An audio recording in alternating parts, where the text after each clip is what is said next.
ìyẹn ni àkọ́kọ́ láti confirm pé lóòótọ́ lódodo ẹ lè sọ pé fẹ́ gba training. So I greet you and I say good morning and welcome as we embark into the broadcast. Please share the program and invite others to do so as well. Yorùbá, èèyàn tí ó ti ń bẹ for thousands of years, kò ń ṣe èyí tí ó ṣẹ̀ jáde ní àná. Nàìjíríà ló ṣẹ̀ jáde lánàá because gbogbo tó ń pè Nàìjíríà kò tí pé 200 years.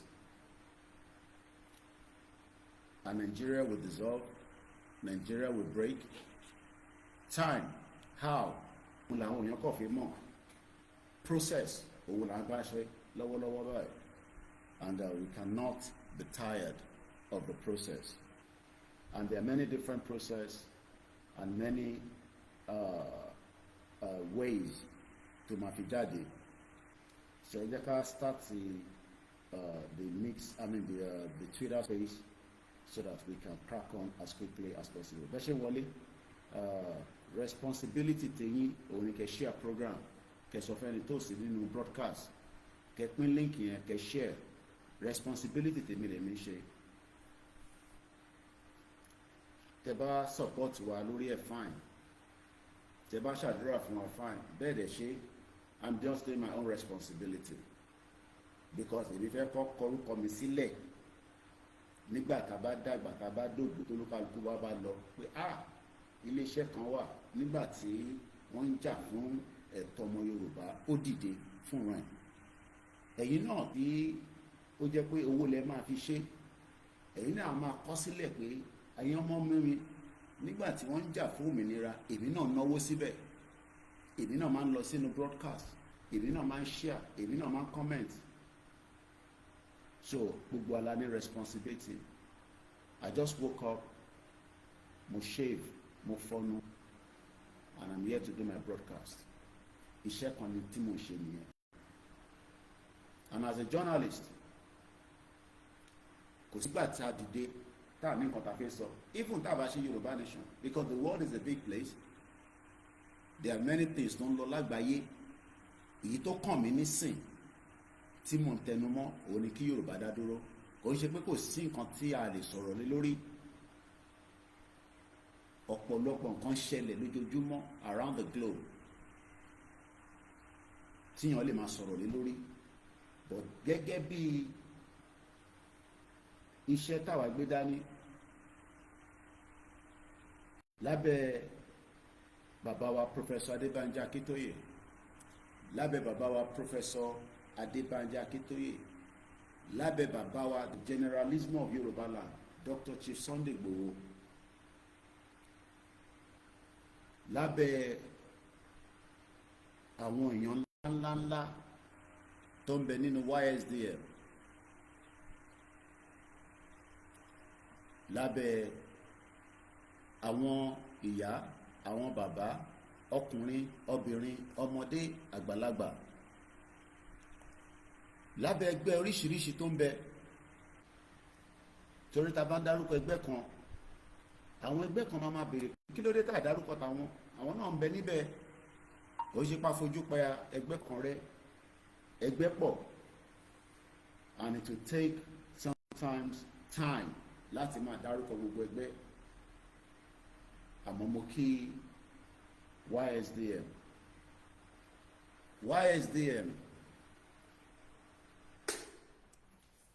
YSDM is the body. Tá bá ń sọ pé body, YSDM ló di gbogbo ẹgbẹ́ mú tó dúró tá à ń pè ní Yorùbá Self-Determination Movement. Nínú YSDM láti wá ní about 52 groups. Ṣé possible ká dárúkọ gbogbo groups? Kò likely. Àti tá dárúkọ àti tá dárúkọ ọbẹ̀ Elédùmarè mọ̀ wọ́n. Kólúkálukú pé èrò ẹ̀ nínú ẹgbẹ́ tó bá wà. Àwọn tó dá sí tán láwọn ọ̀tẹ̀ fi dá sínú ẹgbẹ́ kankan tó dẹ̀ fi get involved. ẹ má blame wọn. Àwọn tí mọ̀ pé kéèyàn jà fún rẹ̀ ara responsibility tàwáyé wá ṣe nìyẹn. Kò dìgbà tó bá lọ sí church, kò dìgbà tó bá lọ sí mọ́ṣáláṣí, kò dìgbà tó bá lọ sí ibi tí wọ́n ti ń ṣe tradition ẹ̀. Ara pé Ọlọ́run dá wa sáyé, responsibility wa ni pé ìran tiwa náà gbọ́dọ̀ parẹ́ láyé. Ṣé o mú kí gbogbo wa? Mo lọ bẹ́ẹ̀ mo kí àwọn màmá, mo kí ìyá wa Jagun, mo kí Comrade Ṣọlá kò gbọ́dọ̀ kú, mo kí bàbá wa Àwòrò Ṣàṣà, Eégún Mọ̀gájí. Gbogbo pàtà bá ń dárúkọ àwọn orúkọ kan wà tí a máa omit tó yẹ ká dárúkọ náà, òun ni bàbá wa Àwòrò Ṣàṣà. Kọjọ kó má bínú sí wa, Eégún Mọ̀gájí ni. Mo kí gbogbo àwọn warriors. Ọba Elédùmarè atọ́wasọ́nà. Mo kí multi-faith, mo kí Yonkan, mo kí ìlànà Oòduà, mo wá kí individual. Iṣẹ́ wa fúnlẹ̀ wa, forílẹ̀ ibi wa, ká gbéga, ká gbéga, ká gbéga fàlérí. Ìgbàgbọ́ wa ni pé bá ti bẹ̀rù làbọ̀ mọ́, ká ṣiṣẹ́, ká ṣiṣẹ́, ká ṣiṣẹ́, ká jọlá. Ìṣọ̀kan àtòmìnira ní kẹ́jẹ́ ká máa lépa. Ìtẹ̀síwájú fọ̀pọ̀ ire àtòhun tó dára. Ọmọ Oòduà dìde, bọ́ sípò ẹ̀tọ́ rẹ. Ìwọ ni ìmọ́lẹ̀ ògo adúláwọ̀. And good morning and welcome once again. Mo kí gbogbo ọmọ Yorùbá.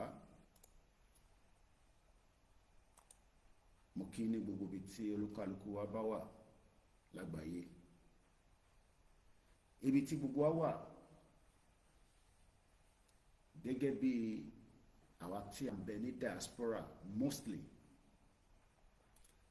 a máa ń ṣe nǹkan kan tán ní, a máa ń build the community tá wà nínú ẹ̀. We build a lot of communities. A máa ń fi ọwọ́ kún wọn níbi tá wà torí pé àìbá wọn dá sí. Kò síbi tí Yorùbá wà tí kò ní bá wọn participate nínú politics, nínú religion, nínú sport, ní gbogbo nǹkan. Torí pé bí Ọlọ́run ṣe dá wa nìyẹn. Bẹ́ẹ̀ náà ni Yorùbá ń ṣe náà nínú Nàìjíríà. Ọ̀pọ̀lọpọ̀ ohun tí Yorùbá ń ṣe, but tí Nàìjíríà kò jáde síta torí pé ẹ̀yà wa nínú Nàìjíríà àtàwọn ẹ̀yà tó kù wọ́n tako tiwa. Wọ́n ò fẹ́ jẹ́ kí tiwa kó gbérí ju tiwọn lọ.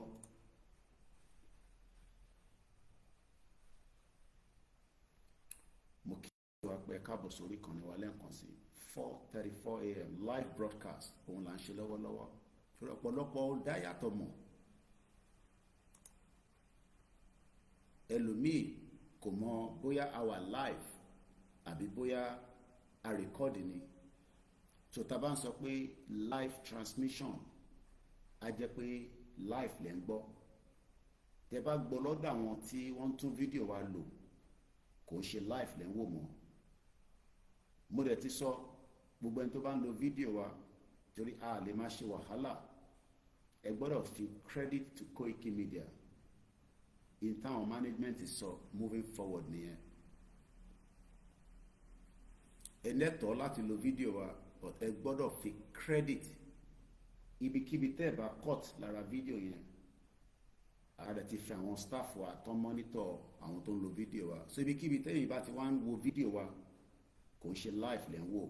èyí tí wọ́n copy tèmi ṣe àbí táwọn staff mi ṣe, mostly èyí tèmi bá ṣe làwọn èèyàn máa ń lò, torí pé níbi tí ìrìn àjò délé ní lórí ìrìn àjò Yorùbá nation, ẹ lè gbá Koiki Media sẹ́gbẹ̀ẹ́, kò ń ṣe tẹnu, ó ṣiṣẹ́ ìdíbẹ̀ ni, àmì tán pè ní part of the sacrifice. Àti ṣerú ẹ̀ during the time tí a rò pé a wà nínú community tó ń pè ní Nigerian community ní UK, ọdún 10 mo fi serve wọn, àdẹ̀bàjẹ́. Ibẹ̀ kọ́ la fẹ́ lọ, a ṣì ń tẹ̀síwájú náà nítorí pé ìrìn àjò tó bá ń tẹ̀síwájú, òjò àlàáfíà ló ń rọ̀ láti inú Áfíríkà. A ṣì ń tẹ̀síwájú, we are not yet there, àti débẹ̀, àmọ́ ẹ̀yà tó fẹ́ kúrò bí mo ṣe sọ tó ń tẹ̀síwájú, oríṣiríṣi ọ̀nà, oríṣiríṣi ìgbésẹ̀ la máa gbé. Mo kí ẹ̀yin ọ̀jọ̀gbọ́n àti gbogbo ẹ̀yin tí Ọlọ́run fi làákàyè tí a dẹ̀ fẹ́ kí ilẹ̀ wa dá dúró gẹ́gẹ́ bí ìlú kan náà tó lè máa ṣe dáadáa lágbàáyé. Mo kí gbogbo wa.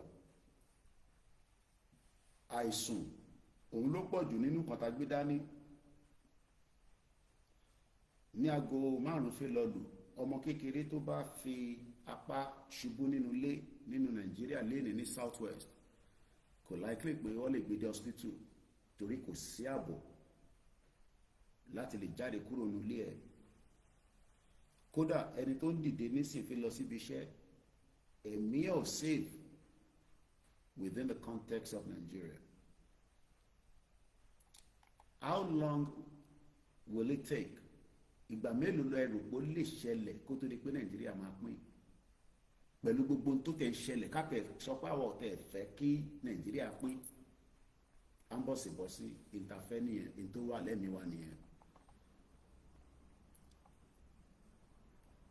How much time do you think before Nigeria would break? The breakup of Nigeria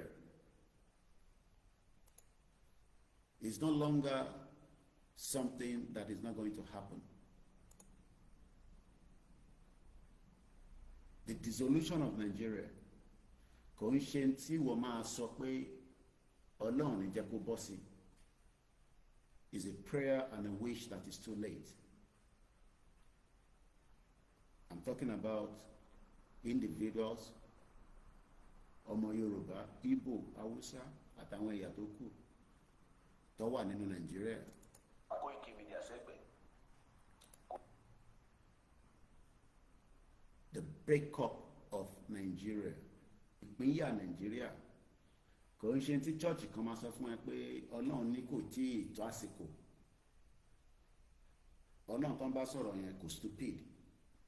Ọlọ́run ò dẹ̀ ń ṣe alábòdè, Ọlọ́run ò dẹ̀ ń ṣe onírọ́ bí púpọ̀ nínú àwọn wòlíì, àfáà àti babaláwo. Ọlọ́run wà, àwọn alálẹ̀ wà, àwọn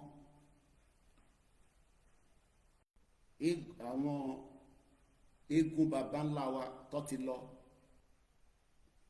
eégún ìyá ńlá wa tó ti lọ. These are the dead people. Fáwọn tó jẹ́ oníṣẹ̀ṣe wá ní kó lọ bọ eégún bàbá ẹ̀. Kò sẹ́ni tó fi force ẹni kankan wọnú tradition. Ohun àwa kan la ṣe ń wá involved in tradition nísìn, ẹ̀ẹ́dẹ̀ lè yọ wá kúrò nínú ẹ̀. Kò ń ṣe compulsory. Ilẹ̀ Yorùbá ta fẹ́ gbà kò ń ṣe ilẹ̀ Yorùbá ẹlẹ́bọ, but tradition wa must have to stay, just like bí àwa náà ṣe accept pé Islam must stay, Christianity ò lè yọ kúrò.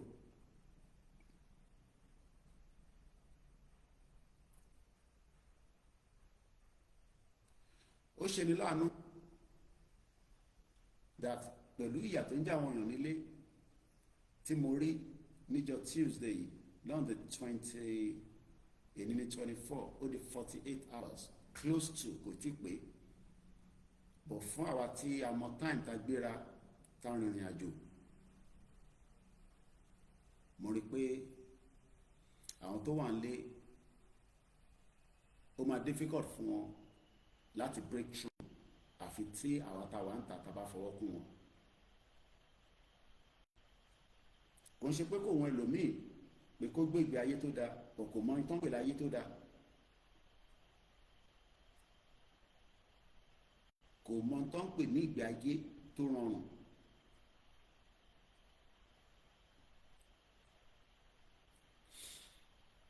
mo kí gbogbo àwọn tí wọ́n dìde láti rìnrìn àjò pẹ̀lú wa kò dẹ̀ sí ìrìn àjò tó kéré bí ṣe máa ń sọ ìrìn àjò tó le jù òun ni pé ibi tí wọ́n ń lọ òmò tó wà lọ́nà ní tó dẹ̀ wà lọ́nà pọ̀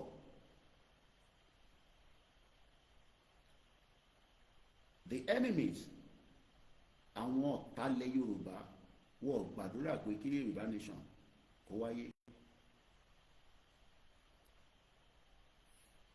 The enemies àwọn tí à ń pè ní ọ̀tálẹ̀ Yorùbá it does not matter as long kódà Yorùbá náà wà láàrin wọn kàtẹ́ tó máa sọ àwọn ìyà tó kù Ìgbò gbàdúrà pé kílẹ̀ Yorùbá dá dúró Indian ò gbàdúrà kílẹ̀ Yorùbá kó dá dúró Haúsá ò gbàdúrà pé kí òmìnira lẹ̀ Yorùbá kó dá wà àwọn Fúlàní ò tẹ̀ fẹ́ kẹ́ dá dúró torí Fúlàní ò ní fún yín ní opportunity láti run ní religion yín peacefully nínú Nàìjíríà but wọ́n mọ̀ pé tá a bá dá dúró wàá ṣe ẹ̀sìn ẹ bó ṣe wọ̀n ẹ́ lórílẹ̀‐èdè ilẹ̀ Yorùbá just like bí Hindu ṣe operate ní UK téèyàn kan accept pé kò gbọdọ̀ rí bẹ́ẹ̀ kò ń ṣe ẹ̀sìn kan ló wà láyé fáwọn àtàtì gbé ní UK for 27 years olúkálukú ń ṣe tiẹ̀ títí di wákàtí tí mò ń sọ̀rọ̀ yìí 24 hours ní United States the UK government lọ fi ní gbogbo mọ́ṣáláṣí tó ń bẹ ní UK wọ́n gbọ́dọ̀ máa fún wọn ní ààbò security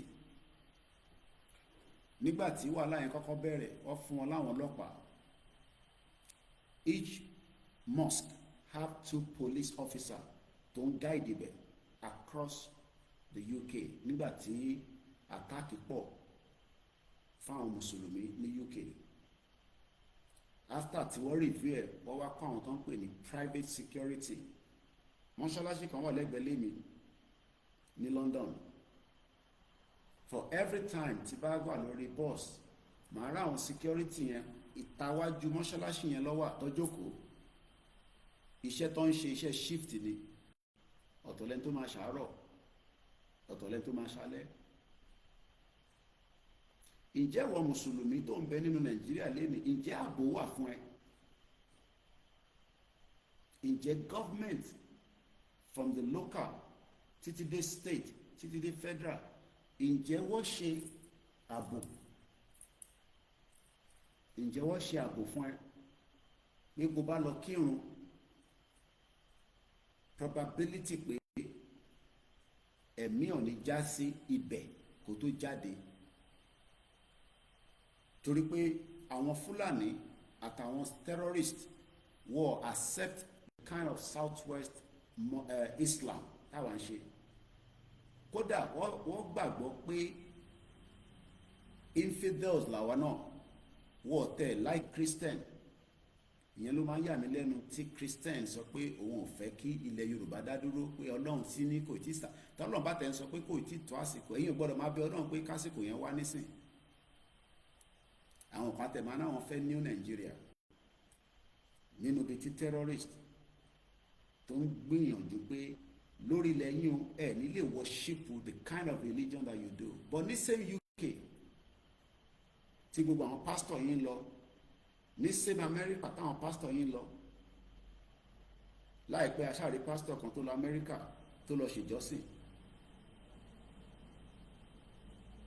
àrùn àwọn pásítọ̀ yín tán wá sí UK yet they are allowed to worship without any kind of intimidation. They are allowed to worship nítorí pé wọ́n ní freedom of religion, and your religion must not disrespect other religion. Ara àwọn oníṣẹ̀ṣe tó ti operate mọ́ ní UK nísìn, they dare not speak against the Christian. Tó bá ṣe bẹ́ẹ̀, tó bá mú fídíò wọn lọ fún authority máa mọ tó máa ṣe fún wọn. So yẹn mo ṣe ń sọ fáwọn tó máa ń abuse, especially àwọn oníṣẹ̀ṣe tó wà lórí social media tó ń sọ̀rọ̀ sáwọn Christian, Muslim, nítorí pé inú Africa tẹwà àti inú Nigeria, you will not do that in America, neither will you do that in the United Kingdom and many other European countries.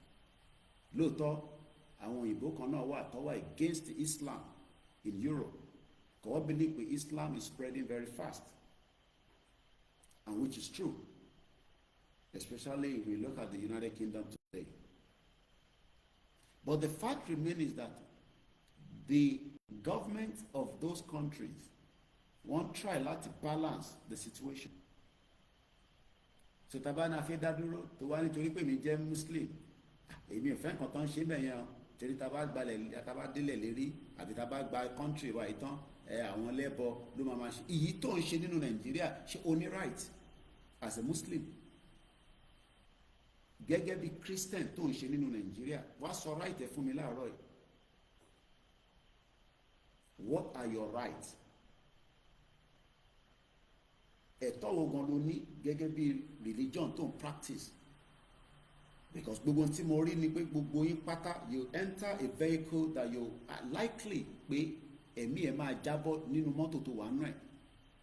Because gbogbo mọ́tò tí mo rí tí gbogbo yín wà nínú ẹ̀ then drive, especially the public transport.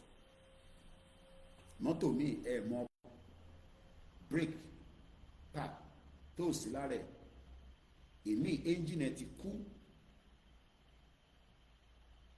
But ìwọ wà lára àwọn tó ń takò pé kílẹ̀ Yorùbá dá dúró tó lè fún ẹ ní peace within the next few years tí a Yorùbá nation government start working officially. Mo sọ màá tún máa tún sọ now tí mo tún wá ti rí àṣírí pé lóòótọ́ kò sí government kan tó operate nínú Nàìjíríà, especially on the state level, because ìyẹn kan ní láti sọ fún mi, mo fojú ara mi rí níjọ́ Tuesday láàrin ìrìn àjò lọ sí ọ̀dọ̀ bàbá wa méjèèjì, Aláàfin àti bàbá wa Olúgbọ́n. At least mo fojú mi rí, I looked and I observed pé in tí mo bá pàdé going to Èkìtì òun náà ló ṣì wà ń bẹ̀, and a lọ Èkìtì ní February, March, April, May, June, July, 5 months, kò test any changes. Kódà mo tún ní worst ju February tí mo lọ, because you don't have a government that have your interest at heart. But kàkà dé àwọn kan ní ó dìgbà tí àwọn tó ń ṣèjọba tó bá parí tiwọn tán, then ọmọ Yorùbá ní opportunity láti wá decide kí la fẹ́. Interfere kí ló dé tá producer nísìn ká lè ní a better future for us. Aago 5 ó kù ìṣẹ́jú 10 láti lù láti ilé iṣẹ́ wa KOIKIMEDIA, bringing the world closer to your doorstep. Bí mo ṣe sọ lẹ́ẹ̀kan, mo kí gbogbo ẹgbẹ́ pọ̀. Mo ń wọrí WhatsApp group àbí orí WhatsApp mi lórí system mi torí mo connect ẹ̀ mọ́ laptop. Like I said, there are hundreds of different groups. The first thing ni pé kò sí bí ẹ ṣe lè sọ pé ẹ fẹ́ Yorùbá nation abẹ́ fẹ́, ǹjẹ́ yìí mọ̀ pé state yìí ìpínlẹ̀ tẹ́ ti wá ó wà in danger àbẹ́mi nìkan ni mò ń rí àbẹ́yìn ò communicate pẹ̀lú àwọn aráalé torí bí ẹ̀yin ti di associate ara yín ẹlòmíín gbé lẹ́kọ̀ọ́ kò mọ tó ń lọ nílùú ẹ̀ wọ́n ti gba gbogbo ìlú yín tán Èkó gan tí à ń claim pé àwa la lẹ́kọ̀ọ́ ẹ̀ṣẹ́ ọ̀pá àwa la lẹ́kọ̀ọ́ so mo kí gbogbo ẹgbẹ́ pátápátá pé ọba Elédùmarè kò ní fi wá sílẹ̀ á dẹ̀ ju wá ṣe.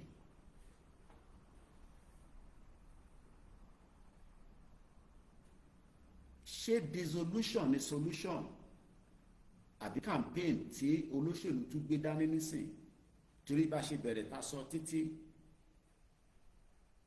prior before kí Tinubu tó wọlé ní àkọ́kọ́ bá ṣe bẹ̀rẹ̀ campaign yẹn náà ní nígbà tí Buhari kan ń bẹ níbẹ̀ dead or alive at least ó ti wà finally dead nísìn.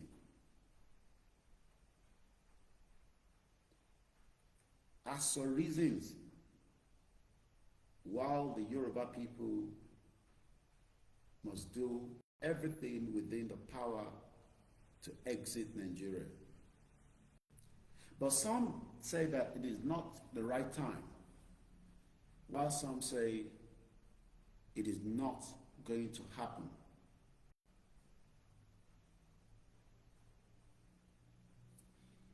But everybody knows the truth, that the only thing that is still binding us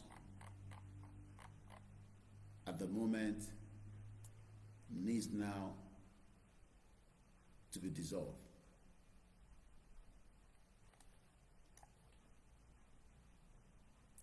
Many of us knows the truth, but we are not ready to speak it out.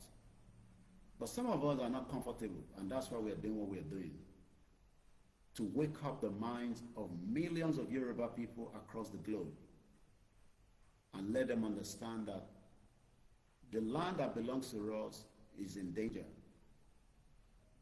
and we have to be truthful with ourselves.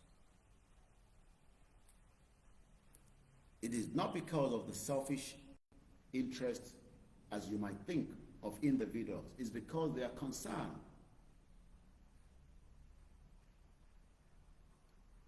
that we are in a serious danger. Some see the danger as it will take time before it materializes.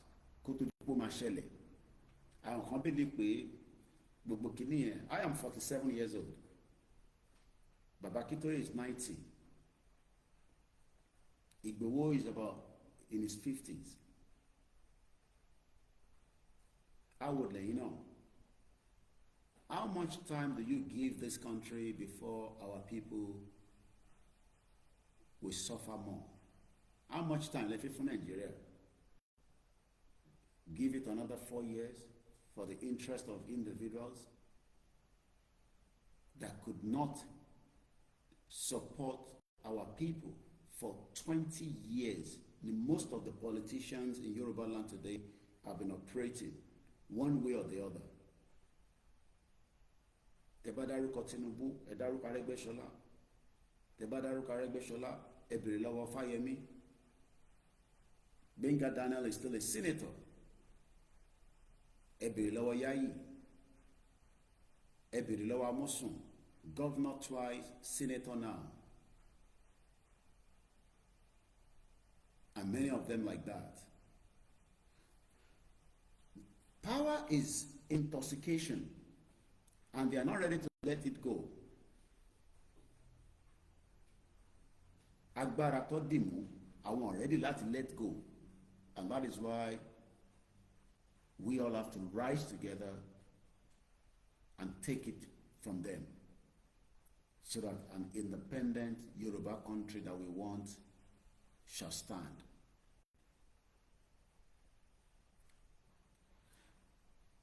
I pulled out an article that was written by one of our fathers in the United Kingdom, Babawa Oluwole Ajala. Part of something he has sent to me in the past that I've saved in my archive. And looking at the write-up of the headline, it says, and I quote, "Dissolution is the solution." Pípínyà òun nìkan tó lè rọrùn. But àwọn wo ló fẹ́ jẹ́ kó pín? Àwọn wo ni wọ́n fẹ́ jẹ́ kó pín? Àwọn tó fẹ́ jẹ́ kó pín yẹn, kí ni ìdí táwọn ṣe fẹ́ jẹ́ kó pín? Àwọn tó fẹ́ jẹ́ kó pín, kí ni ìdí táwọn náà ṣe fẹ́ jẹ́ kó pín? Ó dèèyàn méjì tó ń fà nǹkan láàrin ara wọn. Ṣáwa ta fẹ́ jẹ́ kó pín yẹn, ṣáwa la wà on the right track? Àbáwọn tó fẹ́ jẹ́ kó pín? Àwọn wo ni wọ́n fẹ́ jẹ́ kó pín? Àwọn wo ló fẹ́ jẹ́ kó pín? Àmọ́ tó ń fò káàkiri inú Áfíríkà ni. Something will always keep flying all over the place.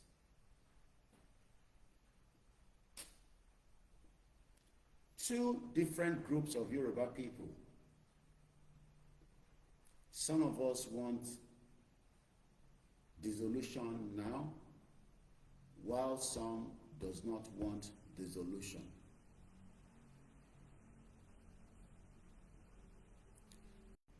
It is time for us to exercise the power of sovereignty. Power, agbára, sovereignty. Kí ni meaning sovereignty? How many of us understand the meaning of the word sovereignty? Let's look at the dictionary meaning of sovereignty. Ẹ jẹ́ sáré kẹ́yìn yẹn wá briefly. Bẹ́ẹ̀ ṣe ń darapọ̀ mọ́ wa pé ẹ káàárọ̀. Aago 5 ìtì lù, ó sì kù ìṣẹ́jú méjì, àmọ́ a ti ṣe 37 minutes into the broadcast already. Mo kí bàbá wa Ògúnníyì Michael, mo kí Mr. Oyaniran, mo kí bàbá Olúwọlé Ọ̀ṣọ́ láti Èkìtì, mo kí bàbá wa Gani Olóyèdè, good morning, and you also say last man standing. Bàbá wa Saheed, brilliant, wọ́n náà ọmọ Yorùbá ni mí. Ayọ̀mí Kúndáméjì sọ pé good evening, nítorí pé ibi tó ń wà ìrọ̀lẹ́ lọ́ṣìwà nínú Amẹ́ríkà, ọmọ Yorùbá tàtà Ayọ̀mí Kúndáméjì. And he also went further to say the breakup of Nigeria officially starts in 2027 when another election gets rigged.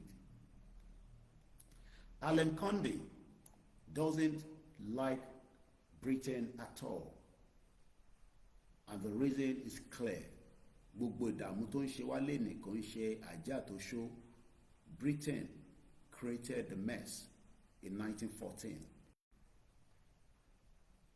Fulani are many speaking Yoruba language among us, and their plan for us is evil.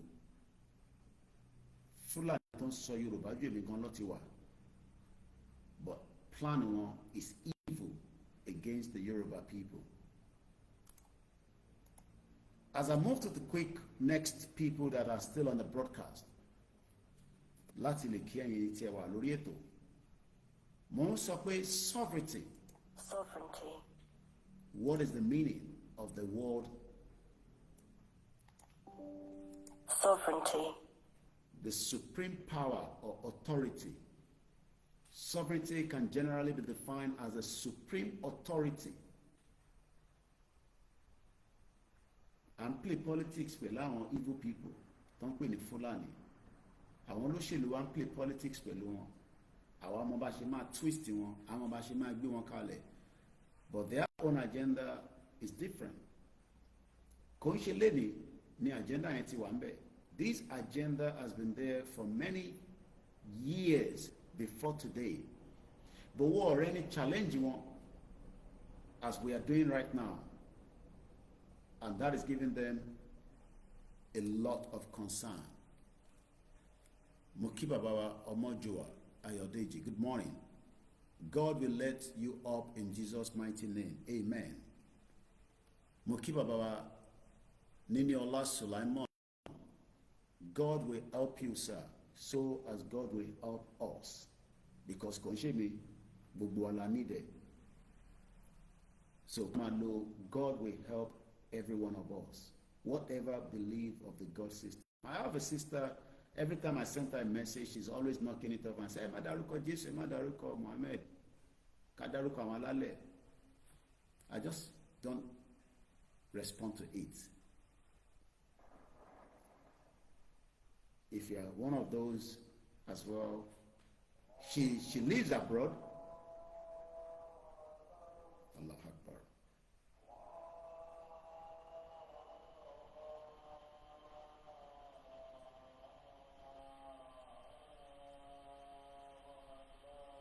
She dared not speak against religion ní Lutongbe, ní UK.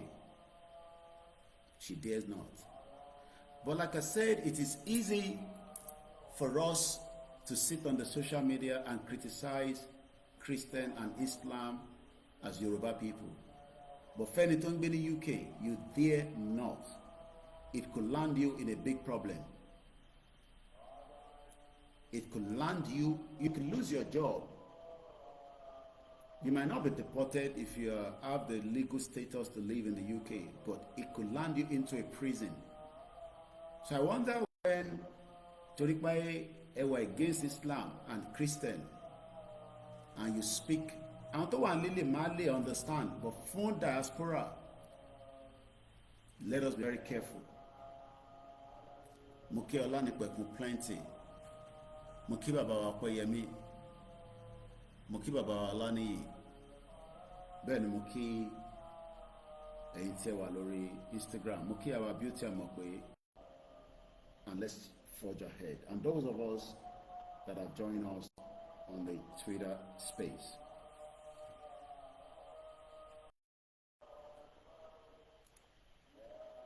And sorrow nípa,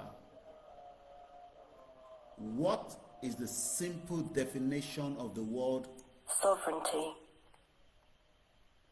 The definition of a sovereignty, the authority of a state to govern another state, authorization.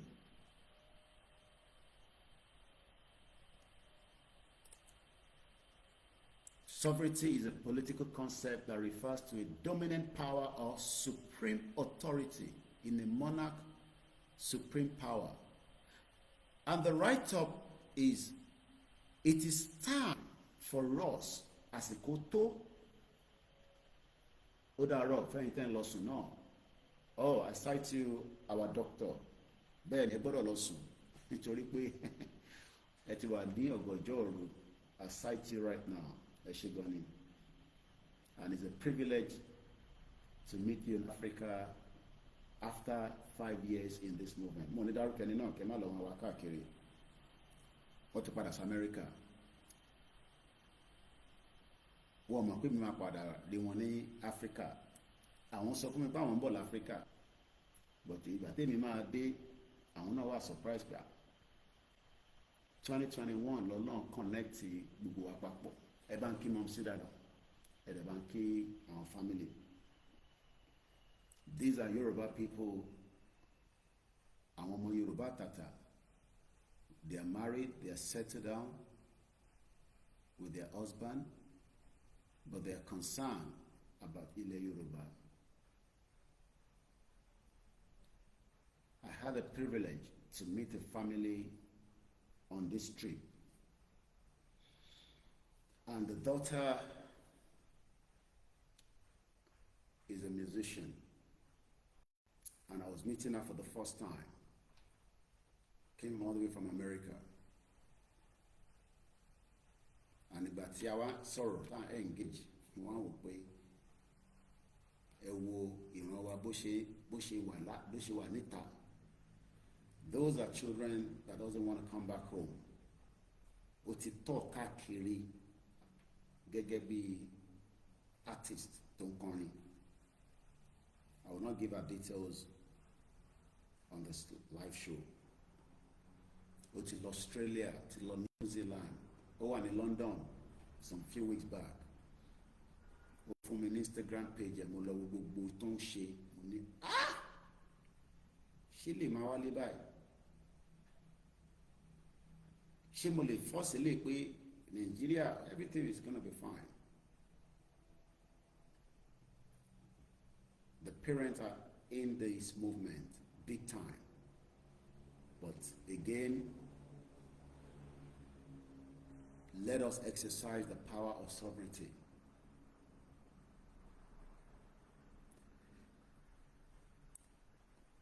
This power is what the Fulani doesn't want to accept, to let go. Àwọn èèyàn lè rò pé Tinubu wà lórí oyè and is in control. I have always told you, and I still stick to it, the shaitan of Sokoto tó ń pè ní Ọmọọmọ Usman Dan Fodio. The agenda is real.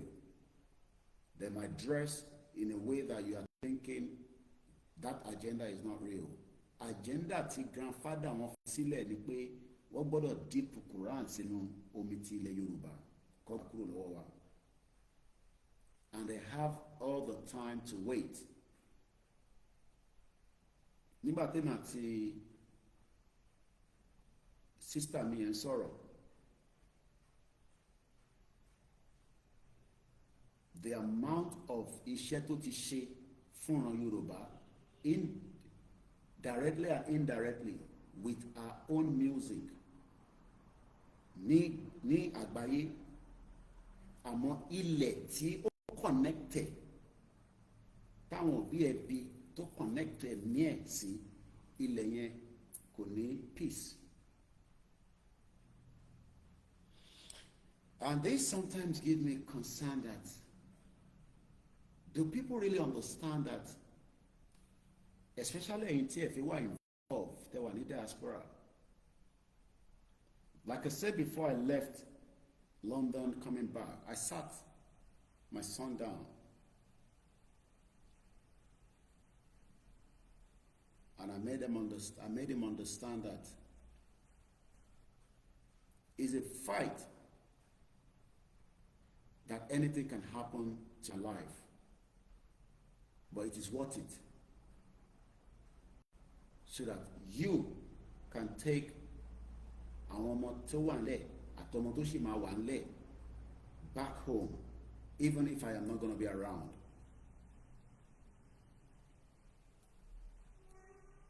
He has the citizenship of the country that he is right now, but ilẹ̀ tó connected, ọmọ mi lè ṣerú business tó ń ṣe ní UK at his age tó bá jẹ́ pé ó wà nínú Nigeria. Ṣó lè ní freedom of right gẹ́gẹ́ bí ọmọ tó ń gbé labroad? Ṣé bó ṣe operate labroad yẹn ṣé mo lè fi sínú Africa nínú Nigeria kó dẹ̀ operate bẹ́ẹ̀ for 1 year kó dẹ̀ padà wá bá mi after 1 year in the peace? I don't think so. I don't. Just like sister mi tí mo ní mo pàdé ní trip tí mo sọ yìí ni o, mo wo Instagram page ẹ, mo wo YouTube channel ẹ, mo ní oh Lord of mercy, eléyìí ti gbé Yorùbá lọ síbi tí kò jẹ́ ó ti, because orúkọ tó ń lò yẹn tó jẹ́ orúkọ ẹ̀ gangan tó ń pè lórúkọ ọmọ Yorùbá, òun ló fi operate music ẹ̀, but I'm not going to tell you the name, so don't ask. I'll leave that for now. Orúkọ yẹn ti travel, so kò sí bó ṣe bá rí ọmọ náà orúkọ ẹ̀ wọ́n máa béèrè pé where are you from? Okay, mo sọ fún wa pé this is a question I am asking myself now each time I travel, because I am now in a state where I want to know which part of it is my own identity. Ṣé Nigeria ni àbí ọmọ Yorùbá? So if Nigeria is not the true picture of our identity, now is the time to exercise the power of sovereignty. Agbára kagba kí wọ́n lè establish the part of Nigeria tí ó jẹ́ tiwa tá à ń pè ní southwest, officially they are Yoruba independent country. Ìta ń béèrè fún nìyẹn. Ìyẹn ò gbọ́dọ̀ mú ìjà wa, kò gbọ́dọ̀ mú ìtàjẹ̀ sílẹ̀ wa. It can be done if àwọn tó wà ní tó ń pè ní politicians that are deceiving our people that 2027 òun tún ní ọ̀nà àbáyọ. But knowing fully well that that is not going to give us and allow us to exercise the power of sovereignty.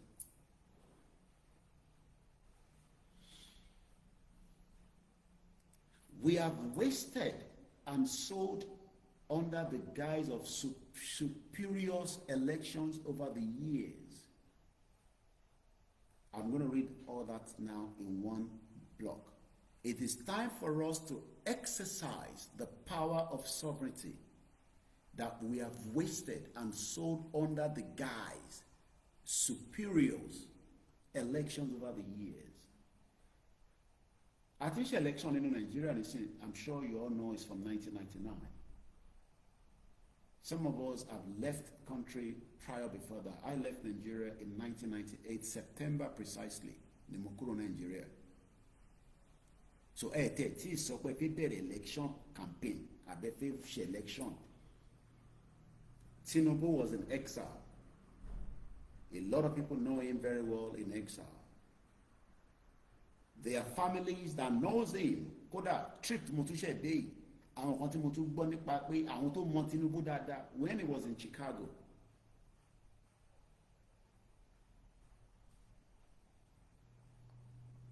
Even up to Remi Tinubu nígbà tí wọ́n lose ọmọ wọn. Yeah. Ọmọ wọn kan kú kọ́nà fọ́nrún kẹ́ a lè fi ẹ̀yìn wọn. Kò sẹ́ni tó gbàdúrà kó bímọ kọ́mọ ẹ̀kú mọ́ lọ́wọ́. Remi Tinubu lost a child. That tells you how deep some people knows them. Àfihàn wọn.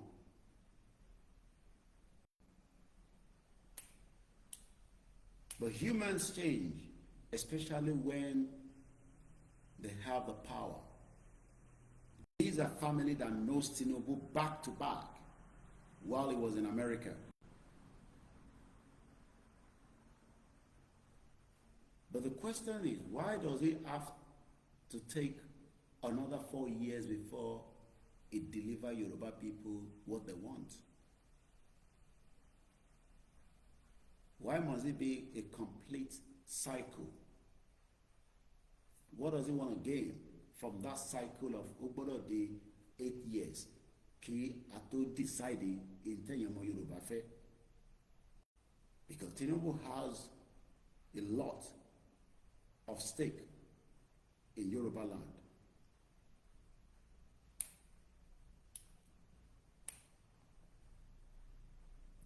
But these same elections have wasted time. Ó ti gba ọ̀pọ̀lọpọ̀ àsìkò. 25 years, remove it from our age. Tabane Kiolukaluku, you're 25 years out of our age, because from 1999 till date, we're talking about 25 years. 25 years. Kolukaluku, you're kúrò nínú age. That means I was 22 years old.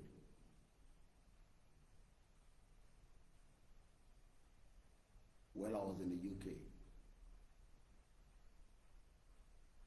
Because if I left Nigeria in 1998, and it told me kúrò Nigeria, could you pay Nigeria or that?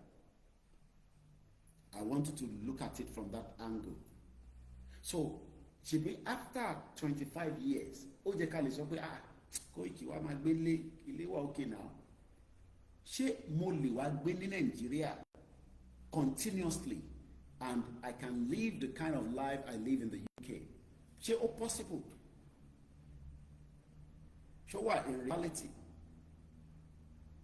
Because in tó lé mi kúrò Nigeria àti màmá mi,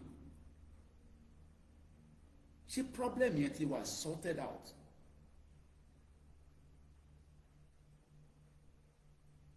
And can that problem be resolved if we decide to remain in another cycle of election?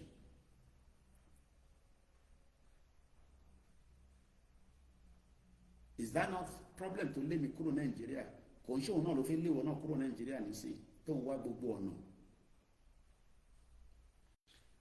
Brother mi kan pè mí lánàá. Ó ní a whole family relocated to Canada. But these are the same family tó disagree pẹ̀lú òun tó bá ń share program mi sórí Facebook page. They are families. Literally families. But this family now has moved their own family out to a safe location in Canada. Ọtí japa.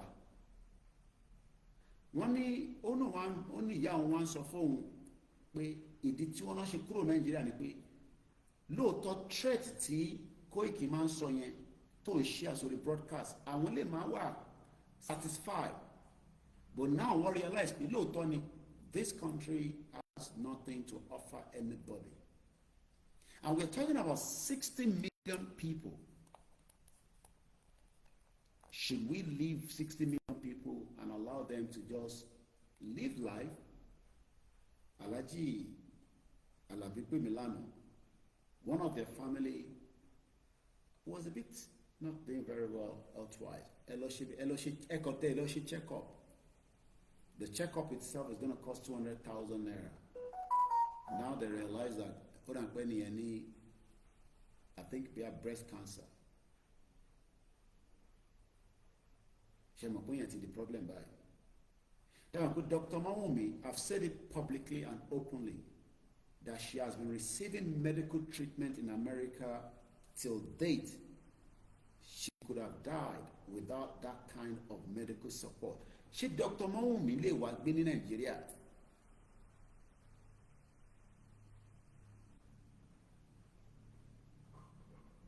Is it possible for me to live in Nigeria and operate the way I operate in the UK? Is it possible? These are pertinent questions. Why diaspora? She was adamant that this movement needs to be completed. We cannot have it halfway. Because the sovereignty táwọn governors ń lò lẹ́ni kò allow wọn láti fún àwọn ọmọ ìlú ní freedom of whatever freedom means to you. Ẹlòmíì ntí freedom means ni pé ẹ fún mi ní fìlà. Ẹlòmíì ntí freedom means ni pé kí ọmọ wọn ní access to very good public school. There are private schools in the UK. I cannot afford it. Kò ṣe pé kò sí. If I have to, mo gbọ́dọ̀ lọ fi iṣẹ́ kún owó iṣẹ́ tí mo ń ṣe tí bá máa rán àwọn ọmọ mi lọ sí private school ní UK. Because it's expensive. It's not cheap. But since the standard of the public school is okay, my children, as long as we get them to school before 8:05 láàárọ̀, after 8:05 wọ́n miss breakfast Monday to Friday. But tabati le David gets you tiko itikpe 8:05. They are going in and they will have breakfast. Kò ṣe pé kò sí breakfast nílé. But what ṣe nítorí àwọn parents tó ń lọ síbi iṣẹ́? Kọ́lé tètè drop àwọn ọmọ yẹn and the gate open at exactly 7:35. So that ẹni tó fẹ́ lọ resume síbi iṣẹ́ á ní access láti lè tètè débi iṣẹ́ tó bá ti drop àwọn ọmọ ẹ̀ sí school. So freedom means a lot of different things to people. But it's a shame that àwọn tí à ń jẹ nílé tí mo rí níjọ́ Tuesday, they are still thinking about election again going in 2027. Some of them are being intimidated, we understand. And the worst thing in life is Yoruba Nation is not intimidating anybody. Kò intimidate yín pé dandan ni gbọ́dọ̀ wá ṣe, but it is giving us a clear reason to why we need to exit Nigeria. That is all we have done. Tó bá jẹ́ pé a fẹ́ sọ di woro sí woro ni, things will have been worse than this. Kò ń ṣe pé kò possible láti ṣe woro sí woro. Pé kò possible, ó possible. But ìtàjẹ̀sílẹ̀ àti lọ rẹpẹtẹ, ẹ̀mí á dẹ̀ ti lọ. Bó ṣó wá dá pé àwọn ta náà fi gbà sílẹ̀ látara pé nígbà tó bá di woro sí woro, a tún wá fẹ́ mẹ́ẹ̀mí àwọn èèyàn kan lọ. Ṣẹ̀rí pé ó ti di pé selfish interest mo sọ lẹ́ǹkan yẹn ó ti wà nú ẹ̀ nìyẹn. But because we don't want the selfish interest is the reason why we are doing a lot of engagement níbi tá a ṣe wà yìí. Many reasons why we are still here right now is because we are still trying to engage the people láti bá àwọn èèyàn sọ̀rọ̀. Ìdí tí Yorùbá ṣe gbọ́dọ̀ dá dúró, àǹfààní tó wà níbẹ̀ tá a bá dá dúró, nǹkan tá a máa rí tá a dá dúró, àǹfààní tá a máa jẹ tá a bá dá dúró, ìgbé ayé tá a máa gbé tá a bá dá dúró. But millions of Yoruba people right now are still being twisted under the guise wọ́n pa irọ́ fún wọn lábẹ́ pé election tí wọ́n rí ṣe ní 1959 tó fi rí ìgẹ̀ tí bàbá Awólọ́wọ̀ ráyè wọlé.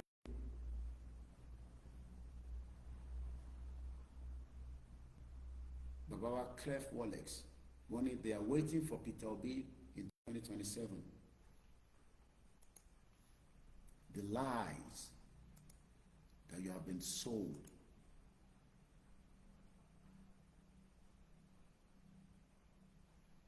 These lies has not given you the kind of life that you want, and it is not likely to give us. Kò lè fún wa nígbé ayé tá fẹ́. Tony Ag says, and I quote, "It cannot be changed. Since 1960, they have been crying Nigeria, it go better, but it's getting worse, worse. So dissolution is only way out." Ali te capture èèyàn mélòó gan ni wá within the southwest nígbà tá a bá dá dúró. The kind of government that will work for us. Mo kí bàbá wa Theophilus.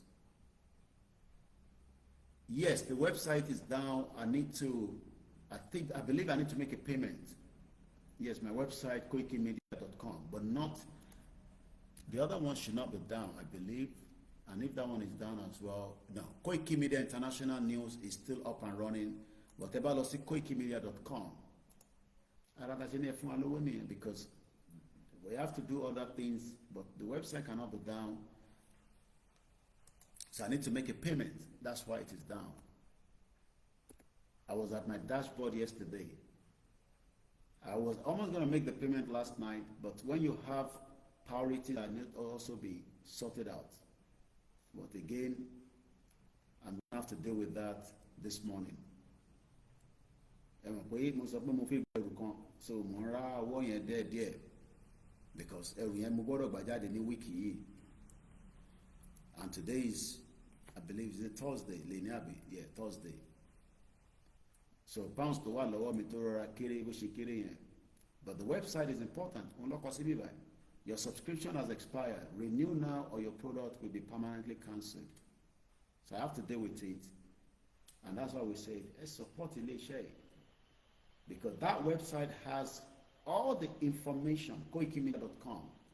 Lórí ìrìn àjò Yorùbá Nation, kò sí nǹkan tẹ́ ń fẹ́ tẹ́ bá dórí website, you'll find it there. But when we're here saying support and people think, but I don't want to go that area now, let's just leave it for now. But I'll sort it out as quickly as we can.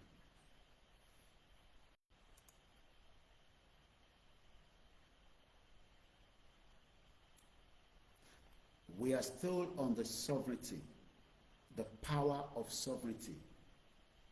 But what if the election fi ṣe irọ́ láti 1999 in the guise, tó bá pè nǹkan ní guise, G-U-I-S-E, guise,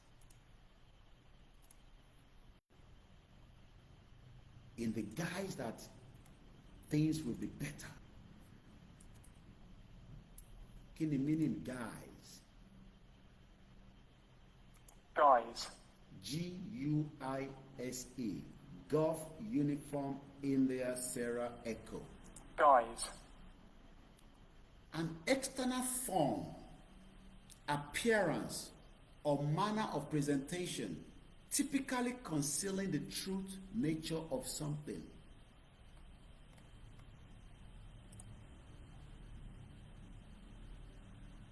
An outward appearance. Tolóṣèlú bá jáde nísìnyí, bá gbé Wàsíù síwájú. No, ṣé Wàsíù tó wá ń play fún wa yẹn nísìnyí láti kàtẹ̀sọ́pọ̀kè bóyá láti 2023 ká mú láti bẹ̀ ká má, because I don't have detailed background how long Wasiu has been promoting. Okay, now I can go back as far as 2015 or 2014. Buhari ti sọ̀rọ̀ àti gbọ́. At least I remember that track. How many of you remember that track? The guys, ẹgbẹ́ Wasiu síwájú, ẹmúgbálẹ̀ dání sọ́wọ́. We love Wasiu. There's nothing wrong in that. He's an artist. But iṣẹ́ tí Wasiu ṣe nísìn, guys of irọ́ ló gbé wá fún gbogbo ọmọ Yorùbá. And that goes to all other actors, artists, actresses that have been used as a guise. I am looking for another way to promote or to give you that guise. Àwọn náà dàbí àwọn 419. 419 tó fi gbowó lọ́wọ́ ẹ̀ tó fi gbowó visa lọ́wọ́ ẹ̀ ó máa sọ gbogbo nǹkan tẹ́nu ẹ̀ dùn ó lè ní application ẹ̀ bá dẹ́wọ́ mi nísìn ọ̀sẹ̀ then tó bá fi parọ́ wọ́n máa fi Islam parọ́ wọ́n á fi Christian parọ́ wọ́n á dẹ̀ fògùn parọ́ mo fògùn búra èmi mo ṣe ti Yọmí ọ̀bọ̀ tó ń sọ èmi mo ṣe mo fògùn búra àwọn tó lóògùn nìyẹn tó bá fi parọ́ ní inshallah ó ti ṣeé ṣe irọ́ ni o lórúkọ Jésù ó ti ṣeé ṣe irọ́ ni guys òun làwọn olóṣèlú ń lò fún wa. Tàbá ní àmọ̀tẹ́lẹ̀ nípa self-determination but nísìn tá a ti wá mọ̀ ṣó jẹ́ ká tún tẹ̀lé wọn nísìn ká tún máa sọ̀rọ̀ 2027 the guys òpùrọ́ wọ́n lò yẹn as camouflage yẹn tó ń pè ní camouflage ní òrìdé Nàìjíríà o camouflage but lẹ́yìn yìí nísìn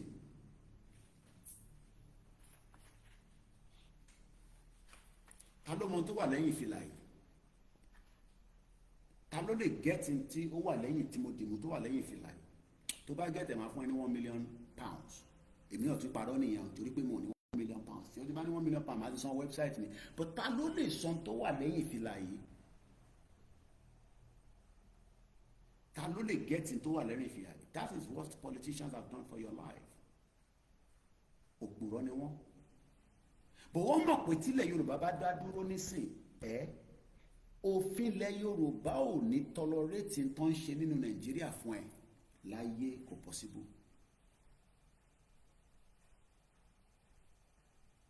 The guys so olóṣèlú máa dé ní sani a máa ṣe ná ayé máa dá a máa ṣe títì ebi ò ní pa ò ní tọrọ owó irọ́ ni air freshener ló wà lẹ́yìn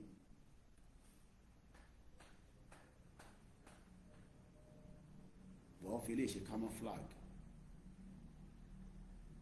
but ìwọ ò rí that is the life and the lies gbogbo àwọn Tinubu from Tinubu all the way down gbogbo wọn pátá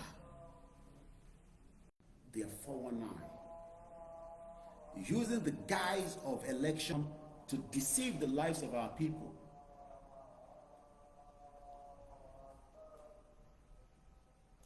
And we are now challenging them, but the same people that we are challenging, àwọn tó jẹ́ rat wọn, I won't understand because of my life.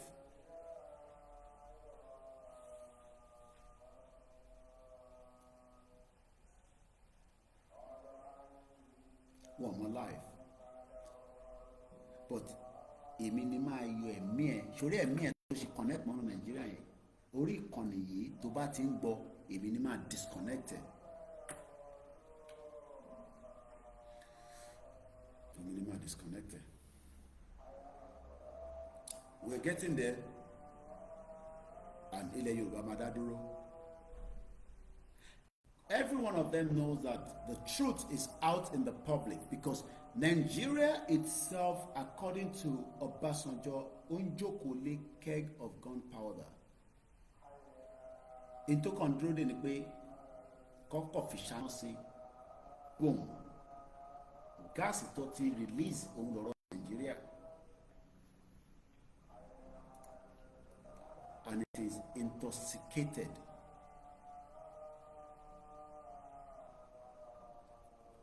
And they're going to ọmọ para wọn kó tó di 2027.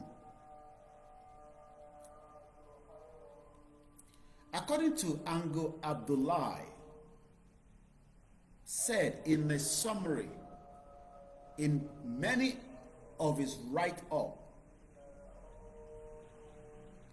this amalgamation isn't working.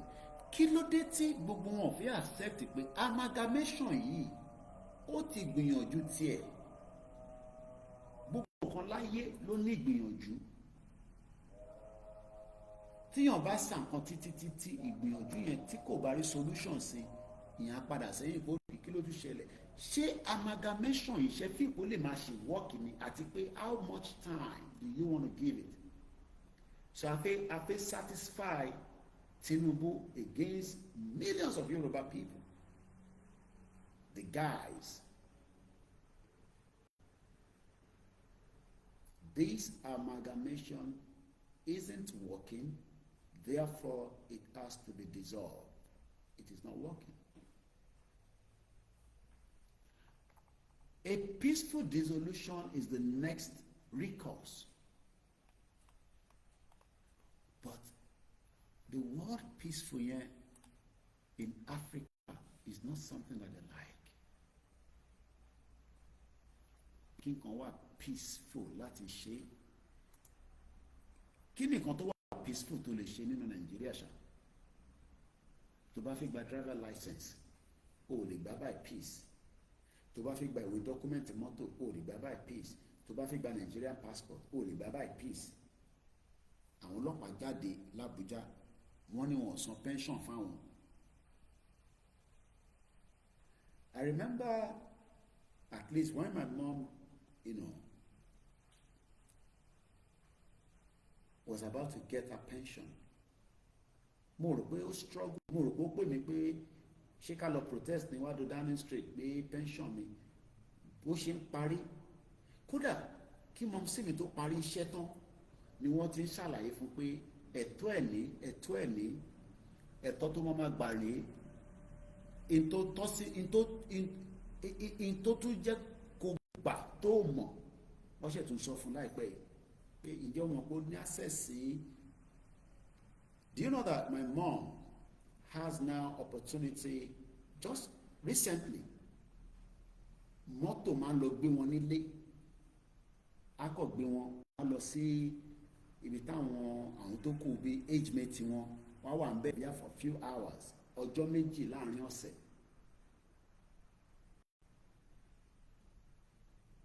Local government ibi tó ń gbé ló pe mọ̀ sí mi pé àwọn notice pé ní inú building ní àgbàlagbà kan ń bẹ níbí báyìí àwọn àgbàlagbà kan náà máa ń jókòó ìpàdé kan tó máa ń ṣe àwọn ìfọ̀rọ̀sọ̀rọ̀ oríṣiríṣi activities ṣé ẹ mọ̀ pé ẹ ní right ẹlẹ́tọ̀ọ́ èyí náà láǹfààní àti jẹ́nu ẹ̀ wọ́n dẹ̀ ràn yàn wá wọ́n dẹ̀ ṣe gbogbo paper work wọ́n dẹ̀ ṣàlàyé pé lágbo báyìí kódà àgbà tó tún dé wọ́n tún fún mi sọ tí wọ́n sọ wọn pé driver yẹn time tẹ ní ó máa wá between 9:30 and 10 as an example àwọn gbọ́dọ̀ mọ̀ because káwọn tó wá sísàlẹ̀ wọ́n ní ó da driver yẹn á pè wọ 10 minutes kó tó dé nílé ẹ̀ wọ́n sì ní àwọn olè máa dúró síta you can see the life that ṣé mo lè gbé mọ́mí sí mi nísìnyí pé ó dá ọmọ Èkó, because my mom is a Lagosian, bàbá mi ni ọmọ Ìjẹ̀bú Òde. Ṣé mo lè lóya mọ́mí sí ó yá relocate apapọ̀lẹ́ náà ti wá lẹ́kọ̀ọ́ ẹ kúrò London yẹn jọ ó yá lọ jókòó sí Òṣòdì. Ta ni local government Òṣòdì? Ṣé activities wà fún mọ́mí sí mi kí mọ́tò wá gbé nílé kó dẹ̀ gbé lọ sí center kó dẹ̀ dá padà? Do you understand why that's ṣe rí reason táwọn diaspora ṣe ń sunkún pé àwọn fẹ́ wálé but ilé ò ṣe wá? Ṣe rí reason tó ṣe wà nígbà ìyá wọn tẹ́mi wọ́n ṣe connect pé a lè pẹ́ ju bó ṣe yẹ lọ ká pull out kúrò nínú ìlú jágbajàgba yìí. Fẹ́ni tó ṣe bẹ̀rẹ̀ career labroad, oh yes, ó lè má mean anything. Ìyàtọ̀ kan ní pé ilé tó kọ́ kọ́lọ̀ ń jẹ́ kó rí ẹni tó máa bá wa gbé bẹ́ẹ̀. Business tó bá operate nínú Nàìjíríà kọ́lọ̀ ń jẹ́ kó rí olóòótọ́ tó máa bá fi monitor it, and many other reasons like that. But fún ẹni tó ti wà ní retirement age, ṣó possible kí ní kí mọ̀ sí mi relocate sí Nàìjíríà kó wá máa gbé Nàìjíríà, knowing the kind of services that she's enjoying? Bàbá wa Tajudeen ní all on arrival, no good life for the older ones in Yoruba land. Is it possible pé mọ̀mísí mi o, ìyá Koiki o, ẹ kúrò London o, ẹ padà sí base yín o, bá àtẹ̀gbẹ́ lọ sí Ìjẹ̀bú Òde torí àtẹ̀mọ̀ pé bẹ́ẹ̀ yẹn kò láìfù tó wà ń bẹ́ẹ̀ láfta ojúde ọba kí ló tún kù? Bọ̀ká wá ní ó dà ń pé Lagos ṣì bẹ́tà díẹ̀.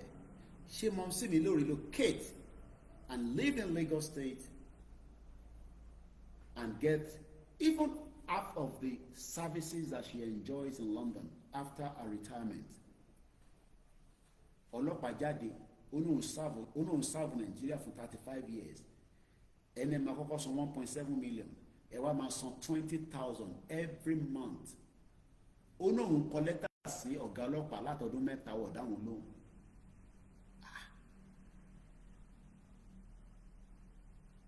You can see now that election is a guise of fraud against the indigenous people. We released the first audio out that has been recorded on the KOIKIMEDIA at exactly coming to 6 a.m. Tẹ́ bá bá audio ìpàdé, ìdí tá a ṣe ń ṣe àwọn kan ní Koiki má máa jẹ́ kó gùn púpọ̀. So what we're going to do now is I will make it 1 hour, even if broadcast is 3 hours. Màá kọ́ ṣe the first 1 hour audio, màá fi síta. Tẹ́ bá ti bá mi bá pàdé, ẹ̀yin náà ṣe kí ni ẹ bá mi fún àwọn tí ó yẹ kó gbọ́, ẹ sẹ́ndẹ̀ sí wọn, àwọn tó ní internet. But ẹni tó bá ní audio yìí lọ́wọ́, bóyá lọ understand pé election kan ló máa fún wa ní solution mọ́, dissolution ló máa fún wa ní way forward. Nínú Yorùbá country a máa ní politics tá a máa ṣe, a máa ní government tiwa tó kálukú máa represent political party tó bá fẹ́, but the current structure today in Nigeria will not give you such. So please share this audio. Ẹ má jẹ́ pé ẹnìkan lè máa dá gbọ́, bẹ́ẹ̀ bá ti gbọ́ tán tẹ́ bá wá jẹ́ pé àdúgbò tẹ́ wà ẹ ní speaker tẹ́ lè bá mi connect, àbí tẹ́ bá ń drive nínú mọ́tò yín bóyá public transport, ẹ̀yẹn ṣàbá mi fi síta kó connect mọ́ bluetooth yín. Gbogbo ẹni tó bá wá fẹ́ mọ̀ nípa ìrìn àjò Yorùbá nation tó bá gbọ́ díò yìí, ẹ wá lórí social media tó ń pè ní KOIKIMEDIA, KOIKIMEDIA. Ẹ wá rí ọ̀pọ̀lọpọ̀ fídíò tá a ti ṣe ní àwọn àlàyé lẹ́kùnrẹ́rẹ́ nípa ìdí àti ètò bí Yorùbá ṣe gbọ́dọ̀ dá dúró, àti pé tó bá dá dúró tán kí làwọn àǹfààní tá a máa jẹ. Ẹ ṣé gan ni o ẹni tó bá bá ọdún ìpàdé. So I have released that audio, and that means the first audio is out. Mo kí gbogbo ẹ̀yin tí ẹ ń darapọ̀ mọ́ wa. Plan B.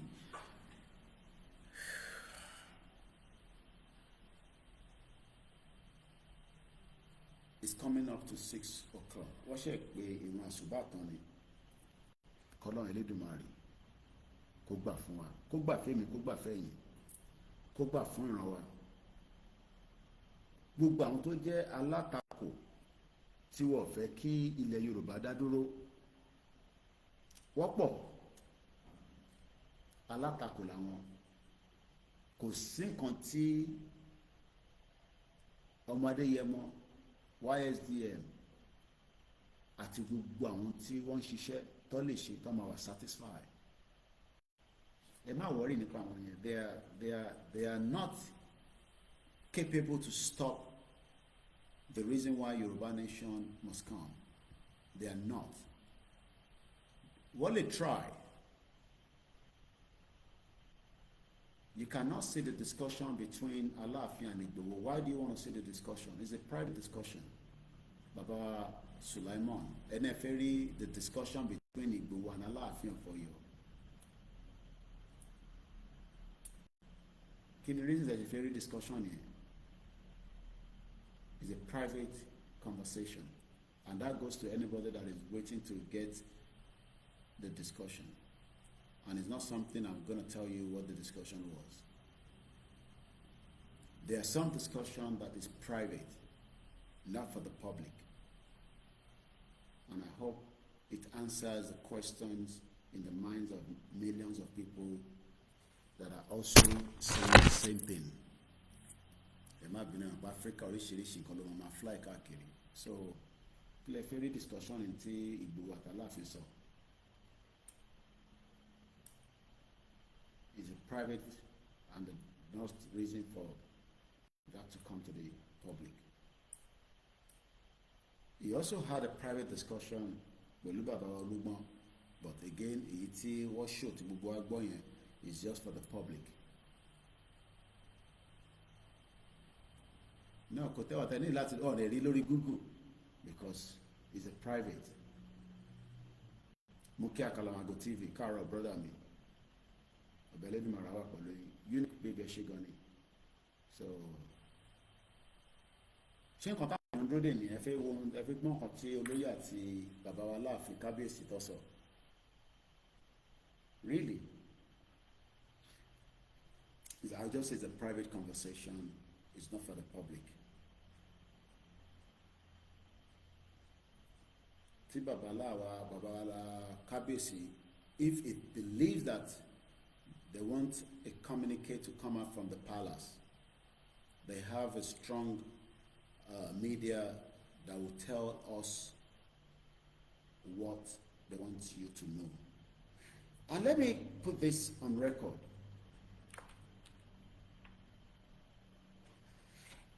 If, as an example, somebody visited King Charles, Tinubu ti láǹfààní àti rí, kò tí láǹfààní àti lọ sílùú méjì tó jẹ́ gbòógì nínú àgbáyé tá wà lénìí. Official visit ni mo sọ nísìn, kò tí láǹfààní àti lọ sí United States of America on official visit. He has gone to the United Nations General Assembly, which is open to all the world leaders across. But pé going to America, we were invited Tinubu officially. As at now, they have not done so. Why? There are many reasons. I will leave that for us. Tinubu has not also been invited on official visit to the United Kingdom. Don't be in the UK. Odimeji. And the third one is Tinubu has not been invited by King Charles. Odimeta. Nígbà tí King Charles tó di ọba, nígbà tí ìyá ẹ̀ kú, ìyẹn Queen Elizabeth. The first African president tí King Charles fún ní red carpet tó ń pè ní royal visit, because in tọ́ba ti ní wọ́n roll out red carpet fún èèyàn á jẹ́ pé official, kò ń ṣe pé ẹni ẹ̀ kàn pass through wọn àwọn ọlọ́pàá pé kó wá South Africa ni. Why I don't know. Tó ṣe jẹ́ pé South Africa ni wọ́n mú as against Nigeria, because ìyẹn a máa rò pé ó yẹ kí ẹni tó yẹ kó gba visit yẹn òun ni Tinubu, because nǹkan méjì ni Tinubu ṣe jẹ́ president nígbà yẹn, King Charles ṣe jọba, so àwọn méjèèjì line. South African president is not kó ṣe jẹ́ president. But I don't want to go into why or reasons. I will leave that for us to work it in our kí ló lè fà tí ìlú méjì tó jẹ́ ìlú gbòógì lágbàáyé lẹ́nu UK àti America. Tinubu ti fẹ́ parí first tenure, kò dẹ̀ sẹ́ni reason tó lè sọ pé àwọn ò ní slot láti fún Tinubu pé máa bọ̀ wá yọjú sí wa. They can't, but they are not doing so. The question is why? Kí ni Tinubu ṣe fún UK àti America tí wọ́n invited officially till now, till date? Ṣó dìgbà tí Tinubu bá di president ní second tenure, which our Yorùbá nation ò fẹ́, torí àwa fẹ́ kí ilẹ̀ Yorùbá kó ti dúró before that time. Mo kí ẹ brother mi Abiodun George, mo kí àwa Esther Adepeju, mo kí gbogbo ẹ̀yin grandma. So mo kàn fẹ́ padà sí ìbéèrè tí bàbá ń béèrè pé àwọn fẹ́ gbọ́n tí Aláàfin àti olóyè sọ. Olóyè ò ń ṣe just an ordinary person as many of you might think. Olóyè nìyẹn, Ìgbòho nìyẹn. No, he has gone past that stage now. Ṣé a máa yẹpẹrẹ Aláàfin náà ni? No. So if that meeting that went between them, and they have not released statement to say intawa solele, but àwa ti ṣàlàyé fún yín pé intolóyè lọ solele. Ẹ̀wọ́n ẹ fẹ́ ṣe fídíò yẹn fún video evidence ní àbí báwo àbẹ́kọ̀ pé mọ́tò sọ, which is okay, but intolóyè lọ sọ fún wọn àti sọ fún yín. He went there for security and also to say, look, kí ni mo ṣe? The same thing tí wọ́n lọ sọ fún bàbá wa Olúgbọ́n náà ni. But that one was in a confinement of a private conversation.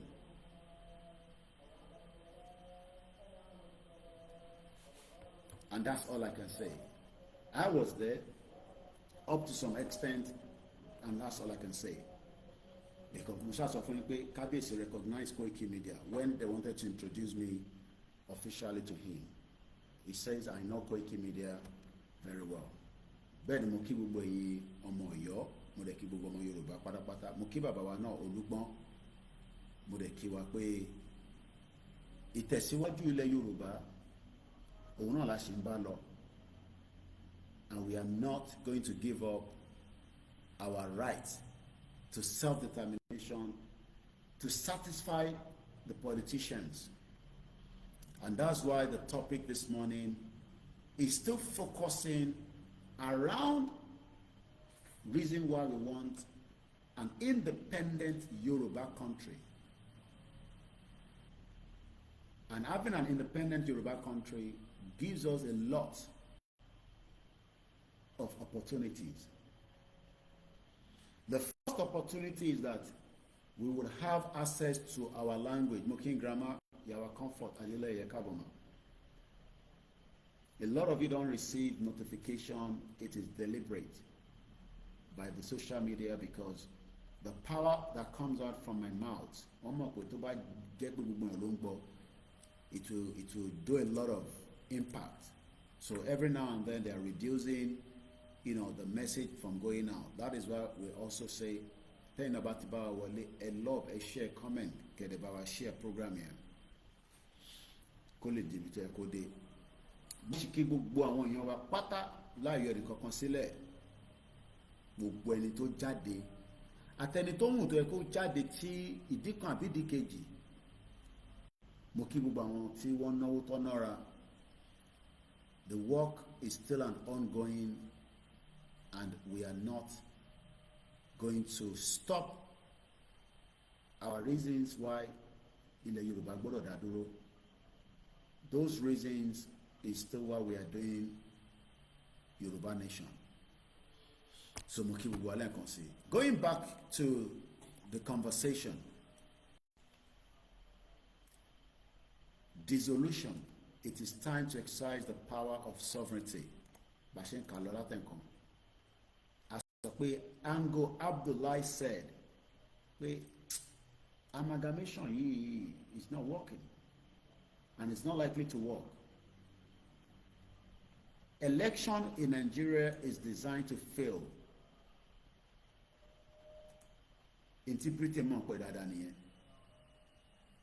Election in Nigeria is programmed to fail. And that's why Baba Ulawo was not given the opportunity to rule officially Nigeria. Because Britain rigged election in 1959. Eshegoni Grammar Comfort, Mokima. One more, torí pé wọ́n mọ̀ pé tí Baba Ulawo tó bá ní that power. But now we understand that, the power here. Yes, the power is currently with Bola Tinubu right now. But what is he going to do with it? Láti fi ran ọmọ Yorùbá lọ́wọ́. Does Tinubu need a second term? I don't think so. But again, I want to argue pé Tinubu need a second tenure. Bẹ́ẹ̀ni, ẹ ṣé gan ni mà. We'll be back again in Yoruba land very soon. And we have not left Yoruba land because Yoruba land is our own. And it is so many times. We are not terrorists, we are not criminals. In time béèrè fún, àwọn ará Scotland náà béèrè fún. Àdèrò pé èèyàn kan fi ikú lé wọn. But we understand the situation in Africa, mostly Nigeria, where many people are not comfortable about this dissolution. It is time to exercise the power of sovereignty. And that's what we are doing, so that our right to self-determination, it is the time to exercise the power of sovereignty. Òun ni àkọlé ètò tèmi láti bí wákàtí kan àbọ̀ láti wà lórí ìkànnì tí a ti bá gbogbo ọmọ Yorùbá sọ̀rọ̀. We said a lot yesterday, and I'm asking again, it is still 100% possible to have a Yoruba country before 2027, subject to more of us unite and ready. But not everything can be discussed on a social media until it is ripe enough. But I won't come meet about what discuss, just like people started talking about àwọn kan tẹ̀ náà wọ́n disassociate ara wọn from the passport tó ṣe gbàtẹ́ disassociate ti ara yín kọ́. Ara wọn sí lára àwọn tó ṣe passport o kọ́ má kà wọ́n mọ́ o.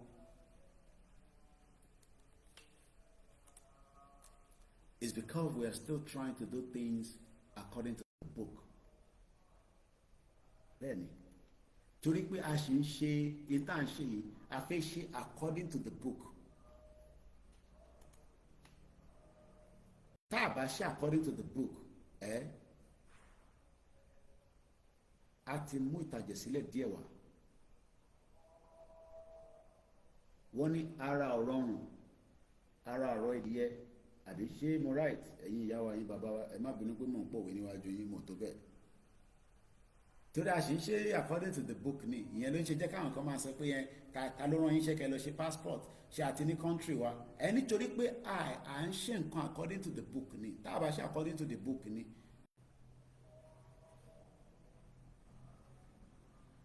tó bá jẹ́ wọ́n fi dídẹ̀ mi nìkan mo sọ pé tó bá fi dídẹ̀ mi nìkan ọ̀rọ̀ tá à ń sọ yìí àti kọjá stage yẹn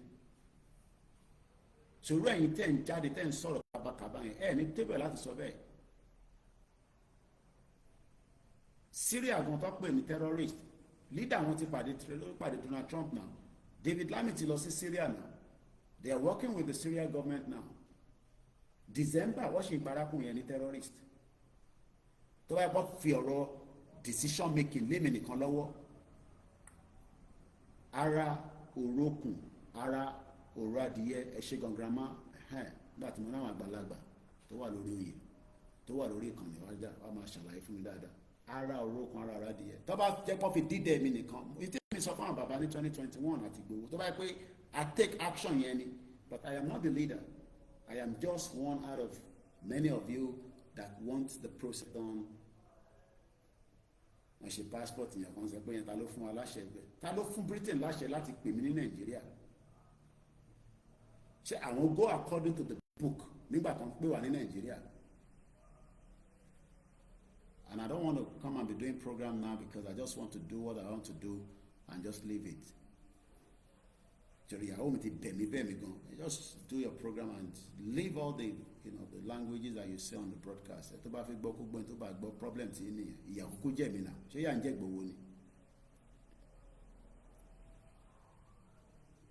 Púpọ̀ ní ìyà ń jẹ ìyà ni mo rí ní gbogbo ìgbà tí mo wálé ní Tuesday ìyà burúkú lẹ́ ń jẹ.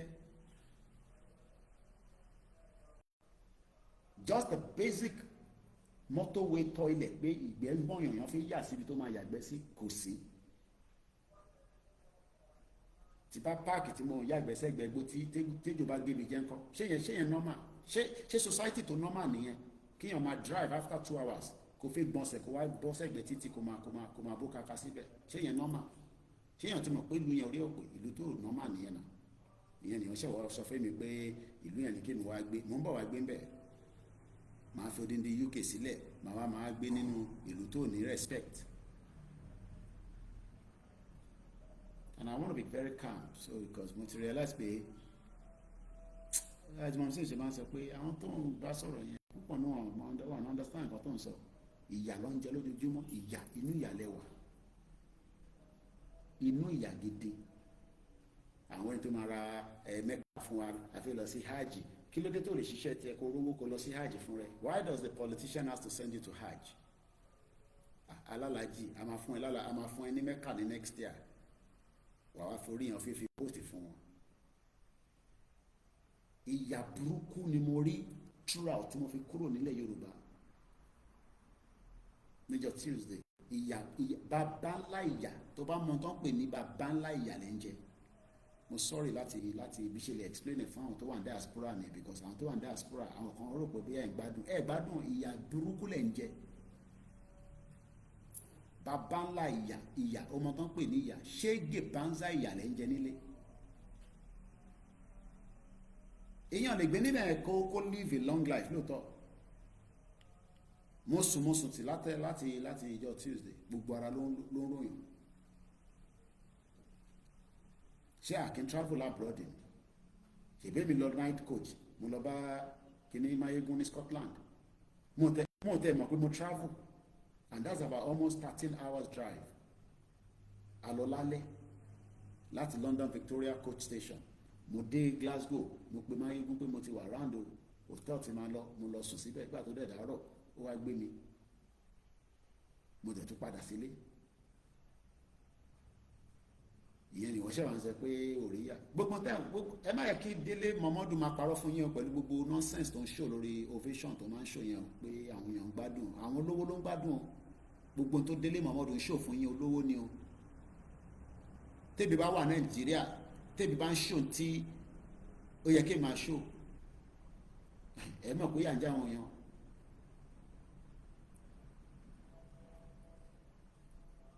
Grandma Comfort Adele wọ́n náà travel ní May for 1 month wọ́n it's like hellfire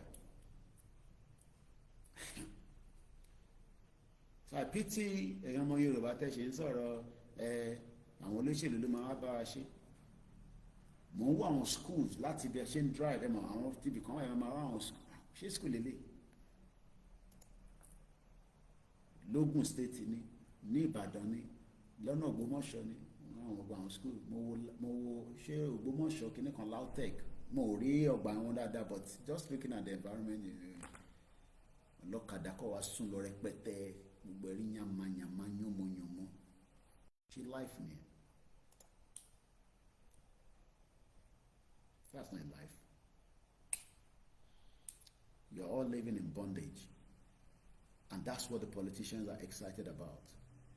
Inú bondage yẹn làwọn fi yẹ ká release ara wa because mo lè sọ pé a fẹ́ release yín is a wrong statement to use. Because èmi náà lè máa ọmọ mi wálé nísìnyí kọ́ wa máa school ní Nàìjíríà. Àwọn kan ní àwọn ọmọ ẹ má ṣe mistake nonsense yẹn o. Ẹ kọ́ ọmọ kúrò l'Amẹ́ríkà náà. Ó bẹ́tà kí kọ́ wọn lọ sọ́nà other African country. Ẹ má kọ́ wọn lọ Nàìjíríà. Kọ́ ẹ torí kò fẹ́ discipline ọmọ ẹ. Wàá yọ kúrò ní Amẹ́ríkà lọ́wọ́ wa gbọ̀n ní Nàìjíríà. Ìlú yẹn ń ṣe country.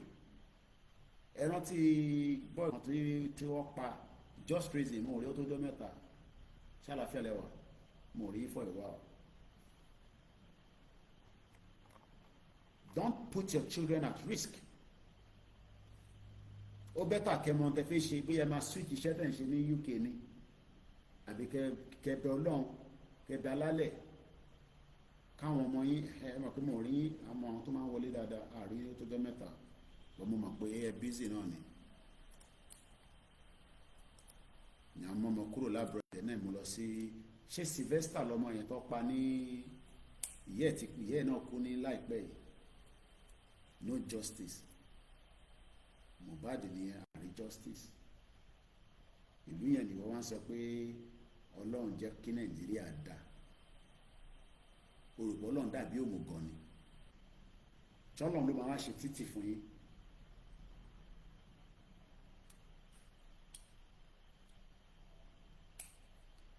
Mo sọ fún brọ́dà mi lánàá tó pè mí láti London and hustle which is good so tó bá wá make owó yẹn tán níbo ló ti máa tọ́jú ẹ̀ tí o bá sick gbogbo yín ló máa sọ pé and hustle I am soapy ó tó jọ mẹ́ta and hustle mo rí láàárọ̀ yẹn àwọn kan set up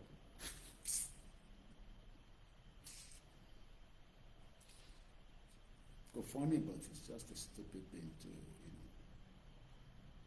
báńkì ṣe máa wà tẹ máa wá ní ẹ̀rọ owó gbà nínú máṣíìnì báńkì ẹ̀ wá ló ń gbowó lórí POS ṣó normal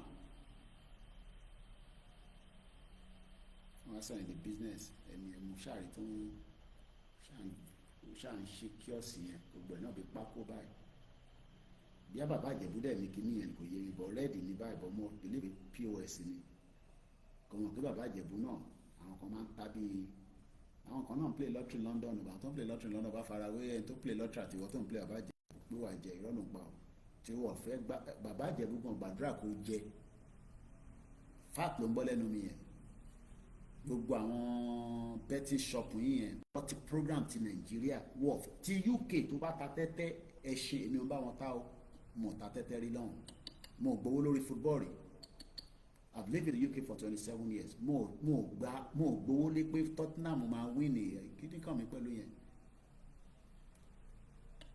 for 27 years I never put money on the spot pé nǹkan máa jẹ́ Formula 1 but ti Nàìjíríà wọ̀ ní jẹ́ kó jẹ owó yẹn gan tó bá possible tó bá tẹ̀tù wá jẹ owó yẹn gan àwọn tó ń bọ̀ wá pa ẹni nílé wa àwọn èèyàn ń jẹ lottery náà ní UK tọ́dẹ̀ ẹlòmíì máa ní kọ́ dárúkọ ọ̀hún ẹlòmíì dẹ̀ máa ní kọ́ má dárúkọ ọ̀hún so Nigeria is not is not a country that you can be proud of ìyẹn mo ṣe máa ń sọ fún I am travelling ó dẹ̀ mẹ́ta tí mo ti wá sí Africa nínú ọdún yìí now I question when I get to the airport pé ẹ wo gbogbo èrò bó ṣe wà níbàá yẹn nísìn ẹ̀yà kan náà kọ́ ni gbogbo wọn elédè ọ̀tọ̀ọ̀tọ̀ ni wọ́n but àwa máa wá present Nigerian passport àwa máa wò Nigerian passport yẹn pé passport ẹ̀yà mélòó ló wà nù passport tó gbé dání èmi fi surname tiwa fi represent ìlú tí kò ń ṣe tiwa that's the way I say it now so make sense kò gbé Nigerian passport dání nísìnyí kò wá máa sọ pé I am in Nigeria that means pé o represent Igbo o represent Fulani o represent Hausa but tá bá dá ní passport tiwa tó jẹ́ ti Yorùbá passport tiwa à ń represent ìran wa nìyẹn but ẹ fẹ́ bẹ́ẹ̀ so irọ́ tó tún gbé kalẹ̀ nísìnyí pé 2027 gbogbo ẹ máa dán mọ́rán ọmọ kì í ṣèdí bẹ̀bẹ̀rẹ̀ ilẹ̀kẹ̀ tẹ́lẹ̀ gbé sídìí Tinubu báyìí nísìnyí wọ́n ti já mọ́ lọ́wọ́ báyìí o ta ló máa wá bá tó ilẹ̀kẹ̀ yẹn padà beat ilẹ̀kẹ̀ lélẹ̀ báyìí nísìnyí planet ni gbogbo kìíní tó ń wọ̀ yìí oríṣiríṣi planet ni and planet are energy tó bá dẹ̀ ní ilẹ̀kẹ̀ má já síbi má já síbi kan ibì kan náà ló má padà já sí. Why should he continue to push against the opposite, knowing fully well that the only option tó wà lórí table òun ni dissolution kólúkálùkù dá dúró ìyẹn ṣe crime àgbà yìí bẹ́ẹ̀ ni but kò ready láti ṣe yẹn because ó mọ̀ pé agenda yẹn ó yàtọ̀ bẹ́ẹ̀ ni ẹ ṣe gan ni bàbá wa wọ́n ní Mr. Koiki you are saying the truth it is truly a program ìyà for the indigenous of the country our indigenous people tó àwa Yorùbá gbọ́n la ń jìyà yẹn jù mo sọ mo ní mo rí gbogbo àwọn àgbẹ̀ tó ń gbé nǹkan oko àtẹ̀rí kan bí ata ọkọ̀ tó ní báskẹ̀tì báyìí mo wo mọ́tò yẹn títí bá mi gbogbo àná la máa ń rìn náà tá a bá lọlé Lagos nìkan kọ́ ni ilẹ̀ Yorùbá o jẹ́ ẹlòmíràn wà tá a bá ti dé Lagos state everything work no tó bá fẹ́ mọ ilẹ̀ Yorùbá wà á dé Ògbómọ̀ṣọ́ yes you know places are being opened up but I'm talking about no kò sí development kankan from what I saw on Tuesday don't be deceived kò sí development ẹ̀yọ̀ kan bá mo ò dé Lagos o òyì tí mo gbà kọjá kò sí development kankan all I say is smelly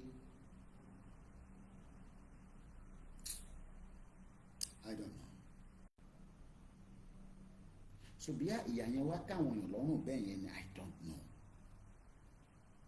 we know that olóṣèlú intimidate yín we understand that but reason tó ṣe lè intimidate yín ni pé if we pull together it will be very difficult for them ó máa kò ní rọ̀ wọ́n lọ́rùn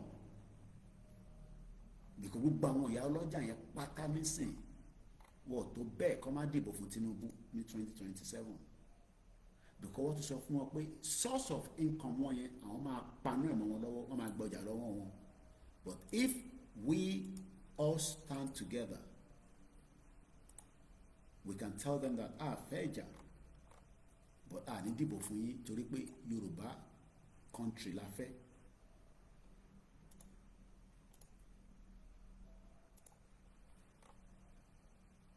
ẹ má bínú mo kí gbogbo aago mẹ́fà tí láìpẹ́ nísìnyí ilẹ̀ yẹn máa bẹ̀rẹ̀ sí bright up the beauty of Africa and bí a torí àṣìwà ní ṣé rainy season láwà it is quite calm in Africa and it's beautiful to be here as well mo kí gbogbo ìtẹ́ ń gbọ́ wa káàkiri gbogbo ibi tẹ́ ti ń gbọ́ ìkànnì KOIKIMEDIA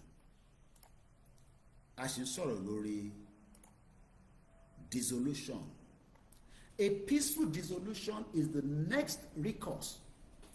Peaceful, kí ló ń pè ní peaceful? Ká ṣe ní kájọ jókòó, èèyàn kan ní Koiki, ká jókòó. Yes, we can sit down with Tinubu if he's honest, but not in Nigeria. It has to be outside in the United Nations or wherever. I mean, kò ń ṣe òun, definitely it could be his team. We sit down. Ibi nǹkan tí bàbá sọ fún nìyẹn. Let me see if I can pull out that letter.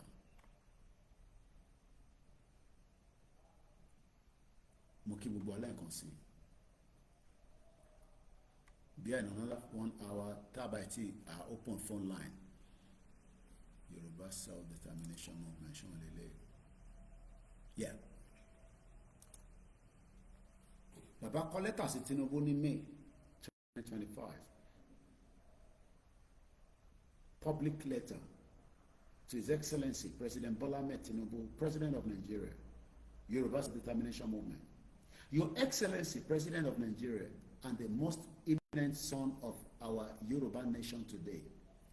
Àwa èèyàn Mokima Yawa Adeseun Adelani mo fi tọ̀tọ̀ kí n grandma.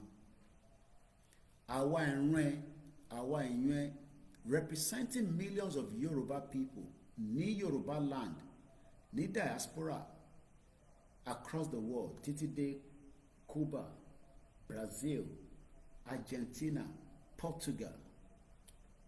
Just recently, every other group takes advantage of the peace in Yoruba land.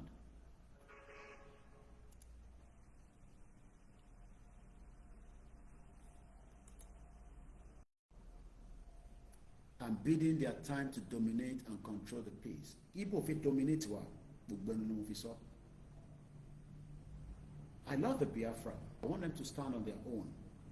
But tabashi wa ní Nigeria, Igbo máa ṣe gbogbo nǹkan tó fẹ́ ṣe láti dominate wa lórí ilẹ̀ wa.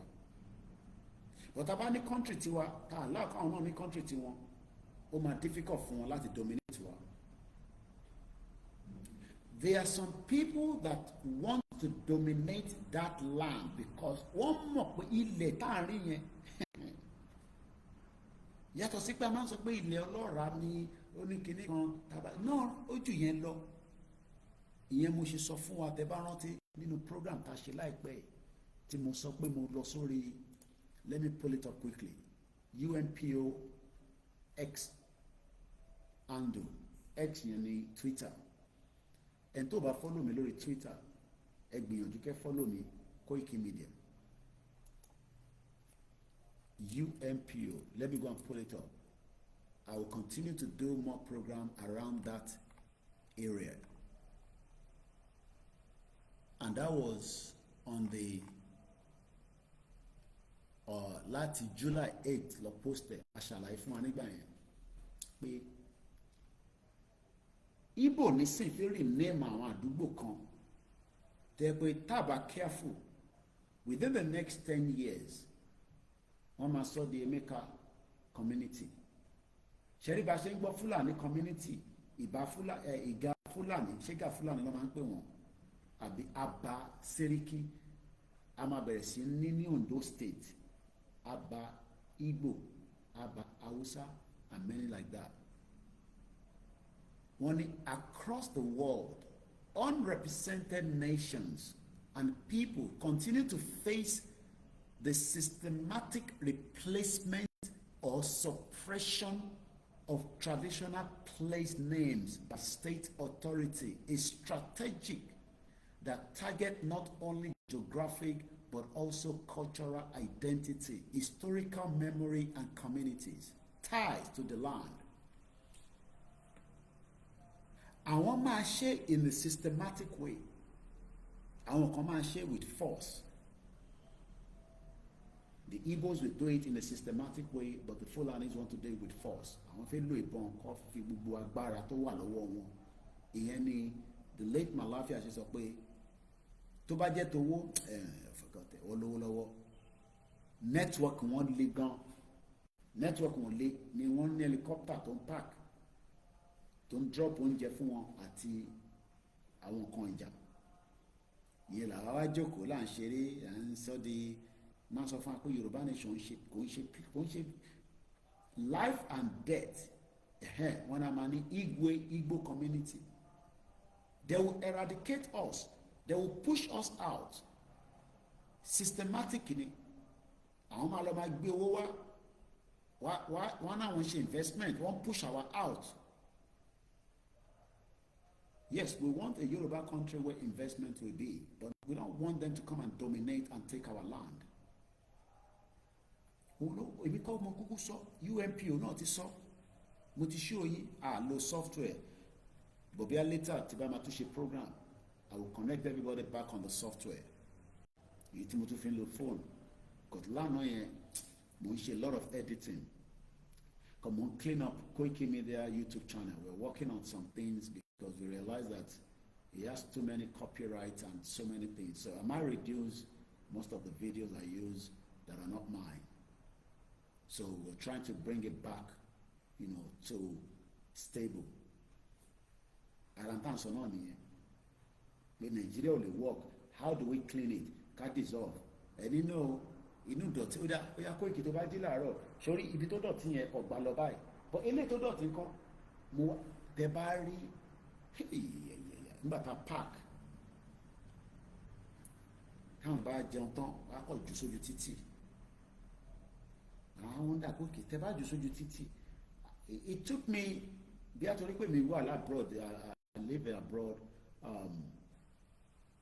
everything that we were using I was trying to put it in a plastic bag and tie it up there pé okay tá a bá débi tí a lè dispose ẹ̀ bàbá dẹ̀ dé petrol station don't refuel ẹ bá mi ju eléyìí sínú bin but others were just throwing it on the street and I'm wondering ṣé àjọ̀nù ló máa yọ kí intel jù sí ojú títì yẹn ó lè wà ń bẹ̀ for the next 1 year especially plastic bag ó lè cause havoc ó lè ṣe many things damage.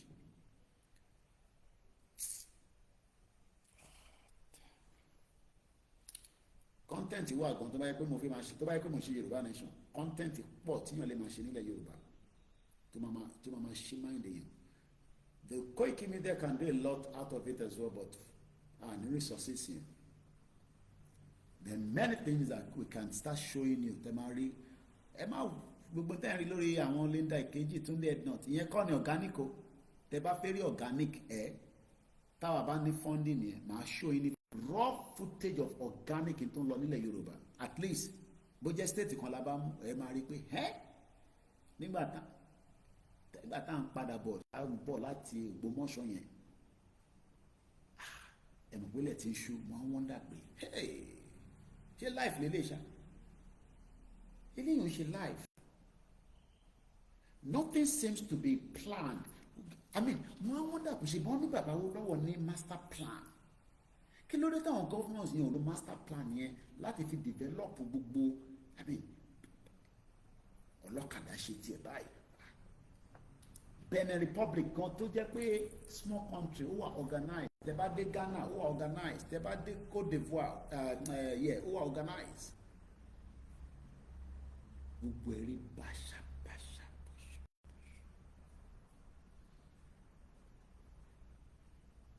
That is not a life. It's not a life. So agenda àwọn ẹ̀yà ni pé kó gbalẹ̀ yẹn mọ́ yín lọ́wọ́. Bí Peter Obi bá débẹ̀ tó di president ó máa ṣe worst ju èyí tí Tinubu náà ṣe lọ́wọ́lọ́wọ́ yìí tátìkù bá débẹ̀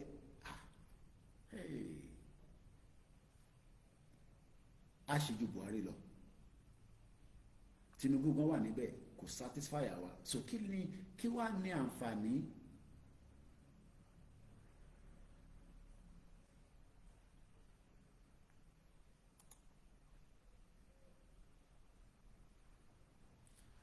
when Buba Galadima told us that Igbo has an agenda as well, so don't come and talk nonsense here. Indama Morel, you have agenda to take Yoruba land as well. I'm not stupid, okay?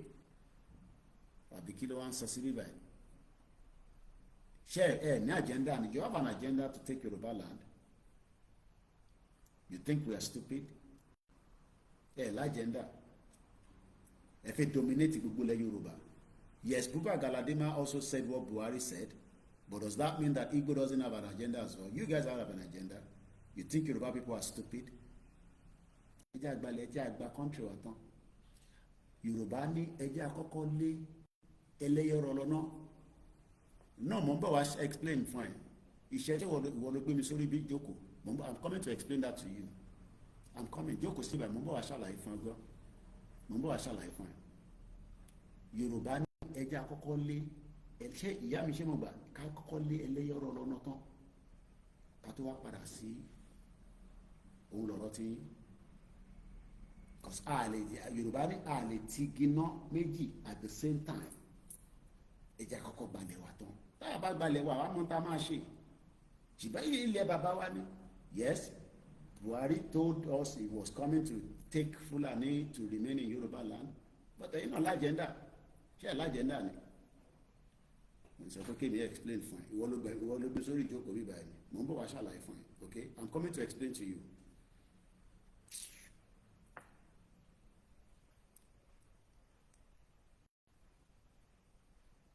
can't live together kò possible tá a máa gbé together gbogbo Ìgbò tó bá máa gbé nílẹ̀ Yorùbá gbọ́dọ̀ sọ èdè Yorùbá ni tó bá ti lè sọ èdè Yorùbá wọ́n ní láti gbé gbogbo Ìgbò tó ń gbé èmi máa rí wọn ní Turkey gbogbo wọn ti kọ́ èdè àwọn tẹ̀ máa ń kọ́ èdè dáadáa tẹ bá dé Germany Ìgbò ń sọ German burúkú Simon Ekpa náà Ìgbò ń sọ Finnish ó gbọ́ dáadáa gidi ni o he's a politician in Finland but tó bá dé orílẹ̀ tiwa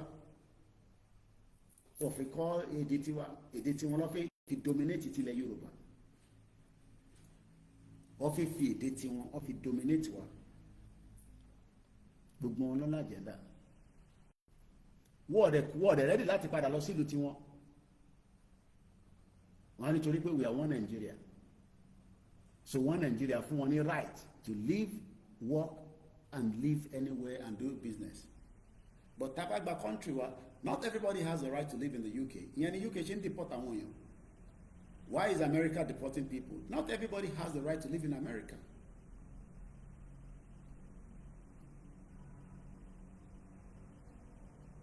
So yẹla ṣe sọ fẹ́yìn tẹ́jẹ́ ọmọ Yorùbá pé ẹ jẹ́ ká gbàdúrà fún wọn láyè kó pull out kọ́tọ́ bá pull out yẹn òun ni àwa máa láǹfààní àti lè ṣe ń ta fẹ́ ṣe gẹ́gẹ́ bí orílẹ̀-èdè tiwa. Bẹ́ẹ̀ ni ìyá mi girama Obi and Atiku will be worse. Nothing can work. Tinubu gan rí kankan ṣe. Obi yẹn kẹ̀rí bá 419 gidi tẹ bá rí olóṣèlú tó jẹ́ 419 òun gan ni. Let me do one term. How can you fix Nigeria in one term? So possible. Is Nigeria going to be fixable for 4 years? Where do you want to start? We're talking about a system that Britain has corrupted with the Yoruba politician, Igbo politician, Ewo Otom. Remember I did an interview with Otom. You would think that Otom is an honest man, baba criminal ni gbogbo wọn látòkè délẹ̀.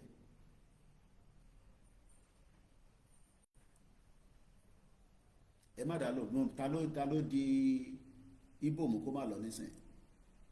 We want to go. You have not gone anywhere. You are still in Nigeria. And we are not our kind of problem. Yoruba people are not your problem. You want to go, go. Who is holding you? All these Igbo will come and attack Yoruba people. You are the one holding us together. You go now. How about it, fellow?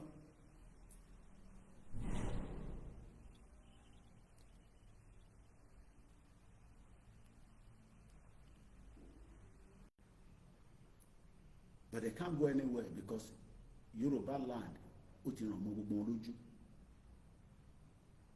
gbogbo wọn pátá ìyẹn mo ṣe sọ pé ọ̀nà méjì ọ̀tọ̀ọ̀tọ̀ ni ìbọn ni Fúlàní ń lò but èyí táwọn náà ń lò tẹ bá walk it down ẹ rí i pé tẹ bá fún Ìgbò láyè in another 30 years wá dominate gbogbo ilẹ̀ Yorùbá pátá ẹ ní rí mú mi I will say the truth bá a ṣe ní ọṣọ́ mọ́ alẹ́ èmi ò dẹ́ ṣe máyégún general tó lè sọ́tọ̀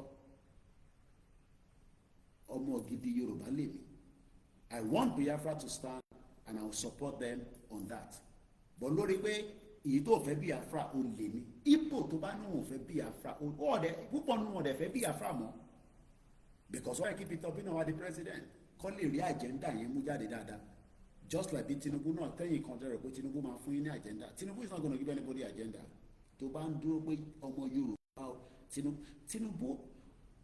Tinubu dàbí olè tó ń jí nǹkan tó mọ̀ tó fẹ́ fi ṣe òun lọ̀rọ̀ Tinubu olè tó ń jí nǹkan ó jírí tó bá wọnú lẹ́yìn nísìnyí tó bá jí rìmọ́tì òkè bí àwọn àrílò lọ́dọ̀ tẹ bọ́ kí ló fẹ́ fi ṣe òun ni bàbá kí tó sọ fún mi pé olè tó jí kàkàkí ọba ẹ bá wa bí pé kí ló fẹ́ fi ṣe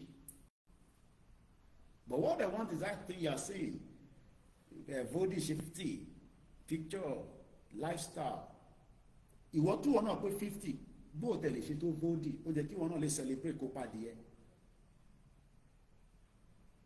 But we know how these are, how they operate. Just put somebody there front and then operate at the back. Ìyẹn mo ṣe ṣòfìlà lẹ́ẹ̀kan pé tí bá tún ṣòfìlà yìí nísìn bó ṣe wà yìí nísìn tí bá tún bí yìí nísìn pé kí ló wà lẹ́yìn ìfìlà yìí ta ló tún lè sọ tó wà lẹ́yìn ìfìlà yìí fún mi òun lọ̀rọ̀ lẹ́ Yorùbá fìlà ni mo fi ń wọ̀nyí nísìn ta ló tó lè sọ nǹkan tó wà lẹ́yìn fìlà tí mo fi ń wọ̀nyí ẹ lè mọ̀ so agenda Igbo nílẹ̀ Yorùbá kò àwọn náà lágenda Fúlàní agenda kò kúrò ń bẹ́ẹ̀ àti mọ̀ yẹn it has been there for decades fìlà náà ló tún wà ń bẹ́ẹ̀.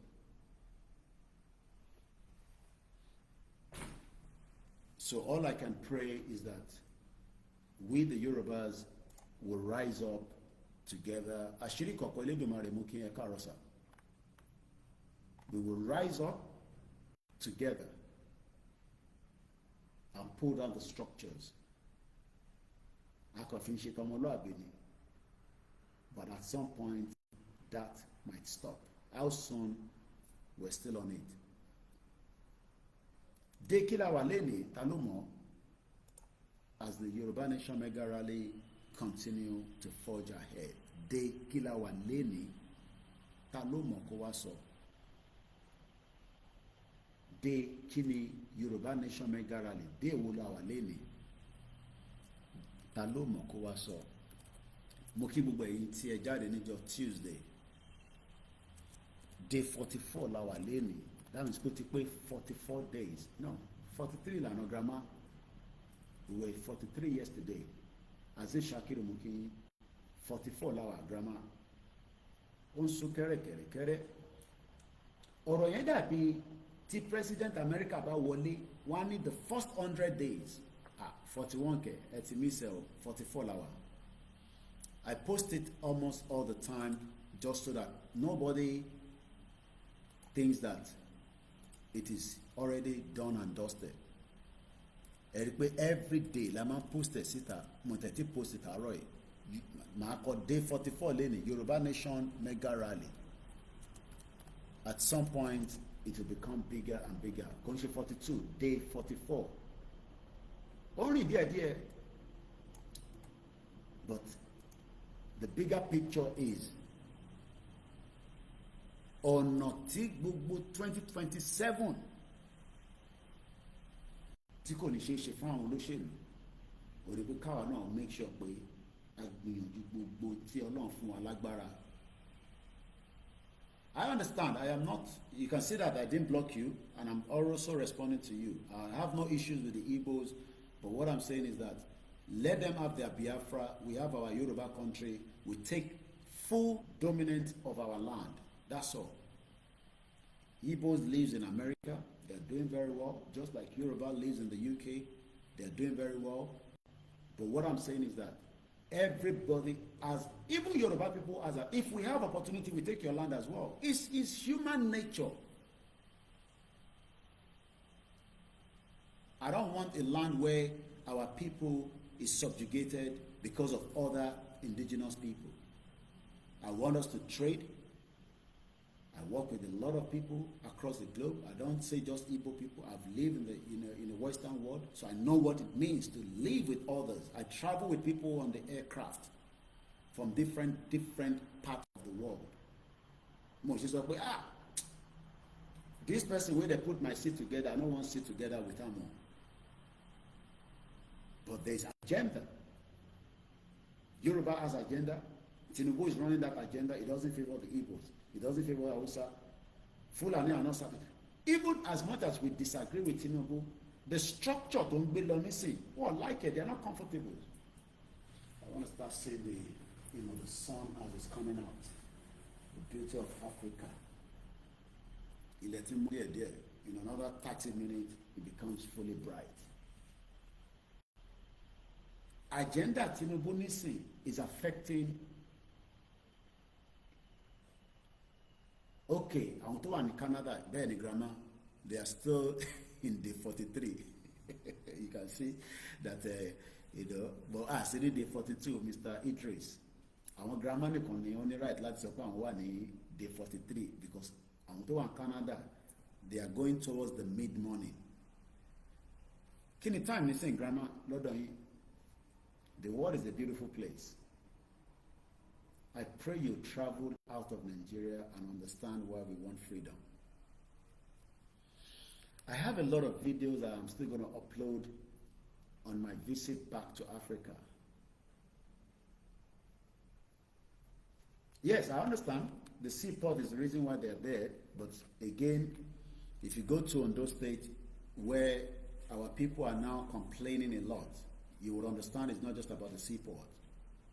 I have somebody in Canada right now. See the intimidation that they're giving him on his land, the Igbos, in Ondo State. And Ondo State is not Lagos. So when we talk, I'm not talking about. People think that when somebody like us is talking, we are comparing it with the Igbo in Lagos State. I'm looking at it from outside Lagos, Ogun State, Oyo State, Osun State. Adeleke was almost going to sell our Osun Shogbo to Igbo people. And that's our own heritage. So you're telling me that there's no agenda. We know that Adeleke has an Igbo blood. We know what Akeredolu's wife did in Ondo State. So when I'm talking, I'm not talking from Lagos State perspective. I'm a journalist, and I'm not stupid. I love the Igbo people. I want them to have their Biafra, but they will dominate us. But I don't want to use it as an eye mark of my broadcast all the time, because I am not Mayegun, and you're not paying me for this service. You pay Mayegun, and that's why he talks nonsense on his program. He can't come with factual right of what he wants. I want a Yoruba country. I want Biafra to go. I want Middle Belt to go. But Mayegun Montofe, you cannot continue to do analysis and be pretending that the real deal is, no, we can't restructure Nigeria. Tinubu is not going to restructure Nigeria. If anybody is waiting that Tinubu is going to restructure Nigeria, we are wasting your time. Okay, Babawa, Darako, Brooklyn. One, it is 10:32 p.m. in Canada, and another part of Canada, it is also 11. I saw that as well. I think 11:31. So that means two different parts of Canada, two different timing. So the agenda is real. And we are not one. This is what we are saying to Yoruba people that always come and say, we don't want Igbo, but we still want to be in Nigeria. No, you will have Igbo in Nigeria. We will have Igbo in Yoruba land, but under a new government that will respect them, but they will respect the law of the land. Simple as that. Just as they respect the law in the UK. They will run business in our community, in our land, but Ilewanye cannot be taken away from us. So that's the reality, and that's the fact that cannot be denied. I guess I should. Akeredolu married from Imo State, Ambia village. Okay, I didn't even know that, but I know that they said the wife is from Ben Babami Adeoye. Day 44. Now, Ashiwa Lori, the topic of the day. But Baba Kitoye told Tinubu in his letter in May that there are things that can happen if you do not accept the dissolution of Nigeria. There are things that can happen. Many things can happen. Because this coming election, if Tinubu rigs it, it would also bring chaos and war. Now that Ejeka take our mind whether Buhari died in 2017, let's go with the official that he died in London some few weeks back. Let's go with that. Now, Buhari is the godfather of the northern politicians. After Sultan of Sokoto is Buhari. Nígbà tí Buhari ti kú nísìn, it gives room for everyone that are worried that if they move out of the APC because of Buhari, because even if Buhari was still alive, and I'm not going with the format that he died in 2017 that they told us, I'm going with the one that we know officially. It will be difficult for Buhari to come out and denounce not being part of APC anymore. Ṣé nǹkan tí mò ń sọ sóyè wa? Ẹ mọ̀ ó máa ṣe díẹ̀ pé kí Buhari jáde. Ilẹ̀ Yorùbá máa dúró ti dúró, kò sí àní-àní kankan mẹ́ẹ̀. Ẹ ṣé gan bàbá mi Ọlárìnwájú 1980 lórí Instagram. Yorùbá self-determination and more of àwọn èèyàn wa wọ́n ti ní interest ju ti tẹ́lẹ̀ lọ. because reality ti ń dawn on them. Etí bàbá Akíntóyè ń ṣàlàyé fún Tinubu ni pé no matter what you say, as the president of all Nigerians, which we are, I'll call it myself, I can show Nigeria, but officially, Nigeria is still a country, like I always say. Officially, globally, Nigeria is recognized as a country. There's nowhere that says Nigeria is not a country as at today, as at now. We can only pray that it breaks out as quickly as possible, and that is the beauty and the power of what we are doing. Láti ṣí ọkàn àwọn èèyàn wa slowly and steady, láti opt out kúrò ní Nigeria. Bẹ́ẹ̀ni, ká dúpẹ́ lọ́wọ́ àwọn baba ńlá wa, because in tá à ń ṣe yìí kò ń ṣagbára wa. Àwọn tó nílẹ̀, àwọn onílẹ̀, àwọn ni ká dúpẹ́ fún, for giving us the privilege láti jẹ́ kí a tètè mọ̀ pé ojú oorun la wà látijọ́ yìí. Ẹni tó bá gbogbo audio mi pàdé tí mo ṣe láàárọ̀ ẹ̀ àti fi síta báyìí, ẹ bá mi make sure pé ẹ̀yin náà bá wa share kó kárí ilé. Mo ní láti lọ ṣe coffee.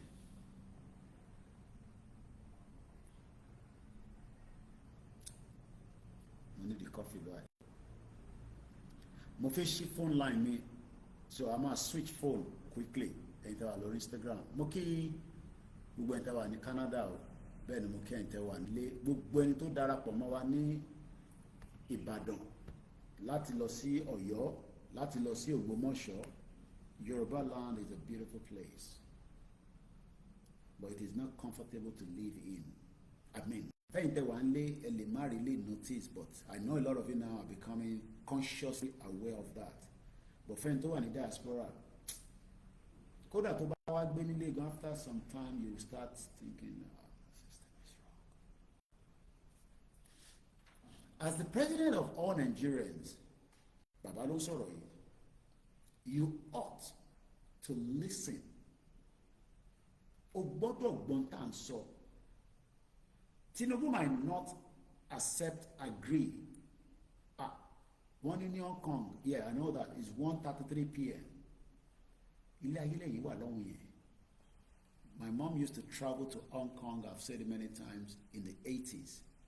Bí mo máa mọ ìlú kan tó kú máa kọ́kọ́ dá mọ̀ pé mo yàn ń dàgbà lẹ́yìn Amẹ́ríkà, Hong Kong, because ibẹ̀ lọ ti máa ń ra ago níjọ́ náà lọ́hùn tó máa lọ ń tà fáwọn alágo ní Jankara.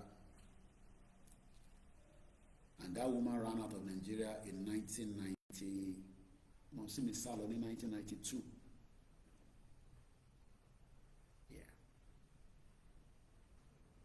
Left her children, put us in boarding school. The family then, especially Aburo Momsimi, he was not comfortable with that. I travel lọ́jọ́kọ̀ Momsimi nínú ìtọ́hún wò nílùú yìí. Ó máa lágbára díẹ̀ o. It's a foresight. Foresight ẹ̀ nísìn là ń pariwo nísìn. Àwọn kan torí pé ẹ̀yin wà comfortable ní Canada, ní America, ẹ̀ ń rí dọ́là fi ránṣẹ́. Èmi náà send because channel wa kan gbogbo owó tó sọ fún mi ní àná £199 WD76 àwọn super chat ẹ máa ń send sí wa yẹn, so kò ń ṣe owó kan tó ṣe gbẹgẹrẹ kan, so mo send £70 síra mi nínú ẹ̀. Oko change kékeré mo fẹ́ fi díẹ̀ àti rí 200,000 naira tọwọ́ owó ẹrù tí mo fẹ́ gbà 675 ni. Sèmi náà mo ṣáà à ń towó yẹn jọ bá ṣe ń tujọ náà àwọn kankan tún jẹyọ, so mo ṣáà ti save 200,000, I should need the 475,000, kò mo fi make sure pé mo gbẹ kò tó bá ti máa fi di next week kó má lọ wọ demurrage, so mo fi gbẹrù yẹn jáde ó pẹ́ jù lọ́wọ́ lágbára Ọlọ́run. ṣùgbọ́n àwọn ìbára kò bí ajókòó sórí YouTube à ń gbowó máa wọ́n dà pé nonsense. èyí tó yẹ kó fún wa lówó gidi KOIKIMEDIA kò fún wa lówó, ṣé £199 lówó, kò ra tíkẹ́ẹ̀tì mi wá sí Scotland tí bá máa wọ plane one fro bọ̀bí tí mo fi lọ kọ́ nìyẹn. The foresight pé bàbá wa Ìgbòho jáde nísìn pé kí ilẹ̀ Yorùbá dá dúró, kó ní òmìnira tiẹ̀, kó ní security tiẹ̀, kó lábò, and the same thing ni bàbá Akíntóyè náà fẹ́, the same thing ni gbogbo ọmọ Yorùbá fẹ́. Foresight yẹn àwọn kan náà wọ́n fẹ́. ṣe wọ̀ pé irú àwọn èèyàn bẹ́ẹ̀ wọ́n máa gé ka jẹ tí àwa kan ò bá continue tá à ń ṣe tó bá yẹ pé àwa náà kọ́ give up pé ok ẹni ẹ̀fẹ́ tẹ́ ẹ bá fẹ́ ìbí máa padà lọ sí lifestyle tẹ́mi gbé ni èmi ti restrict lifestyle tèmi nísìn torí iṣẹ́ tèmi ṣe nísìn, olóyè náà ti restrict lifestyle ẹ̀ gbogbo a ní lifestyle tá à ń gbé tẹ́lẹ̀ kí n tó bẹ̀rẹ̀ movement, but the same thing lẹ́ẹ̀ máa wá sọ after 30 years because kò ń pẹ́ mọ̀mísí mi sá kúrò Nàìjíríà ní 1992. These are women that were traveling kò ń ṣẹ́nu. They were traveling with nothing less than $100,000 as at 1990. tó lè make a decision kó o máa fi business tó ń ṣe Nàìjíríà sílẹ̀. Mo ń bá sísítà mi ẹ̀rántí máa rántí pé máa ń sọ pé sísítà mi kan wà l'Amẹ́ríkà pé ó ní àwọn mẹ́ta ó máa ń sọ ó sì ń sọ́dọ̀ la mo ní sọ state tó ti wá nílẹ̀ Yorùbá ó ní àwọn máa mú investors wá àwọn máa sọ local government kan àwọn sọ di close to New York ó sì sọ àwọn sọ̀rọ̀ ní last week kí n tó travel ó dẹ̀ send owó díẹ̀ sí mi pé kí n fi kún trip mi ó ní family wọn kan tó wà nílé nísìn tó ní kidney problem mo wá ń bí pé báwo ni family yẹn ẹ̀wọ̀n fáwọn olówó lọ́wọ́ ẹ̀rọ èèyàn tí mò ń sọ yìí chief medical of young brilliant ọmọ Yorùbá ní America so àwọn lè tọ́jú family wọn yẹn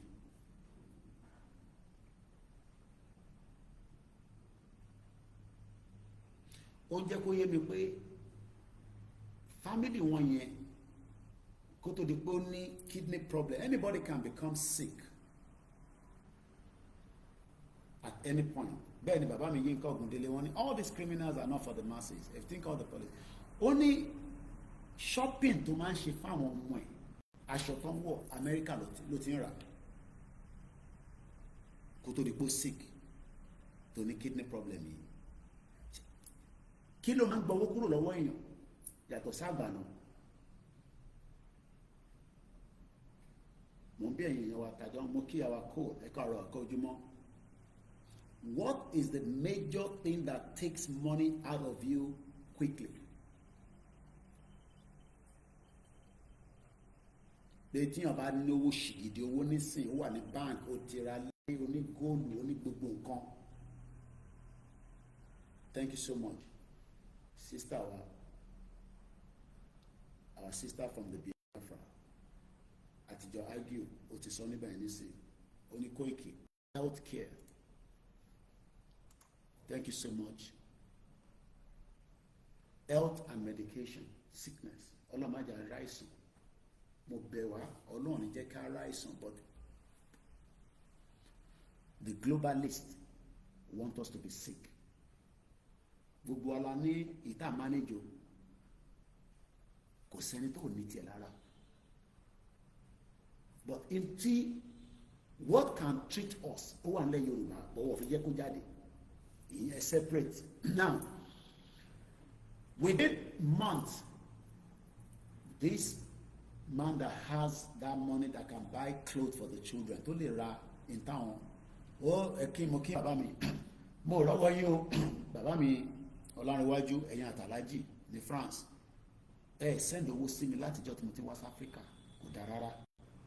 Mo mọ̀ pé ń ṣe sí gbogbo platform, bẹ́ẹ̀ máa rántí KOIKIMEDIA náà. pé Koiki ó kéré gba 100,000 naira send owó sí mi kò dáa àwọn ọmọ lè challenge àwọn èèyàn mi ní wọn àtàlájì France lọ́wọ́ ẹ ṣe gan within time owó ọta later everything kidney ṣe dialysis lè máa ń pè tó máa gba dialysis treatment ọta everything down mọ́tò everything padà ìbíyàn bá dára fẹ́ ló máa ní. If Nigeria was working, who takes shares of the healthcare? Healthcare is not free in America, neither is it free in Canada. It is partially free in the UK, but they are trying to change it now. It is partially free in the UK, but it is expensive. In America, you must have health insurance in America.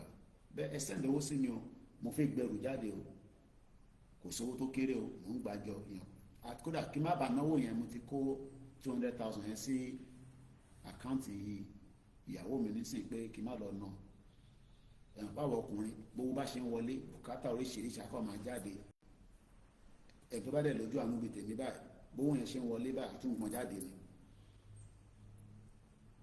You're right, my sister Nadana Murray.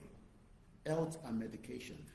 Ṣé rántí pé Adétọ́n, that our sister that called Tinubu out all the time, she said she was having headache or migraine and they were almost going to operate it in Nigeria until she got to London because she has whatever right to get to London, and I believe she's not on visa because you cannot go on visa and go to healthcare in the UK.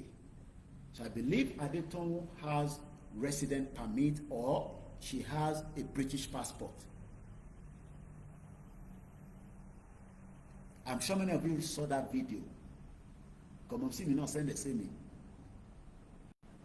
One of the tablets that she said she was buying before she traveled, I think is almost close to be $500,000 or somewhere around that range. So when I was asking this my sister in America about their family friend Tony kidney and one, well, they are praying that they find somebody quickly that can do transplants, But for now, they are sorting out the dialysis part on behalf of the family. Then I now ask, the wife, see, the wife is not doing anything more because as at the time,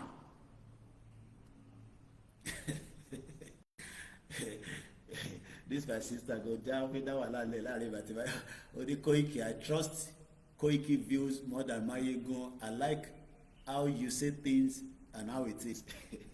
Mayegun also say things, but Mayegun doesn't know what he wants.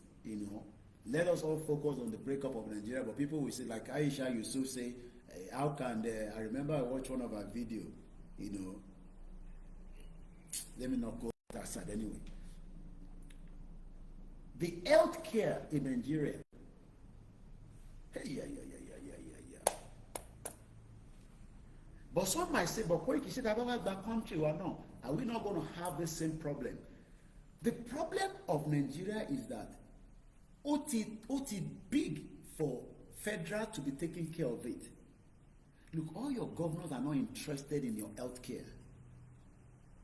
In reality, if they are, I'm told that Katsina State government, I've been very busy, so I've not really followed lately the news. But on my way down to Ogbomoso, I was here, to Alafin or your town.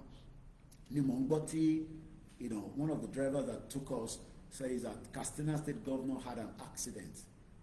I'm very sure now that they've flown him out, either to Dubai, Germany, UK, or America to continue treatment. They will not tell you. They might tell you he's in Katsina or Daura or Abuja. He's probably somewhere abroad.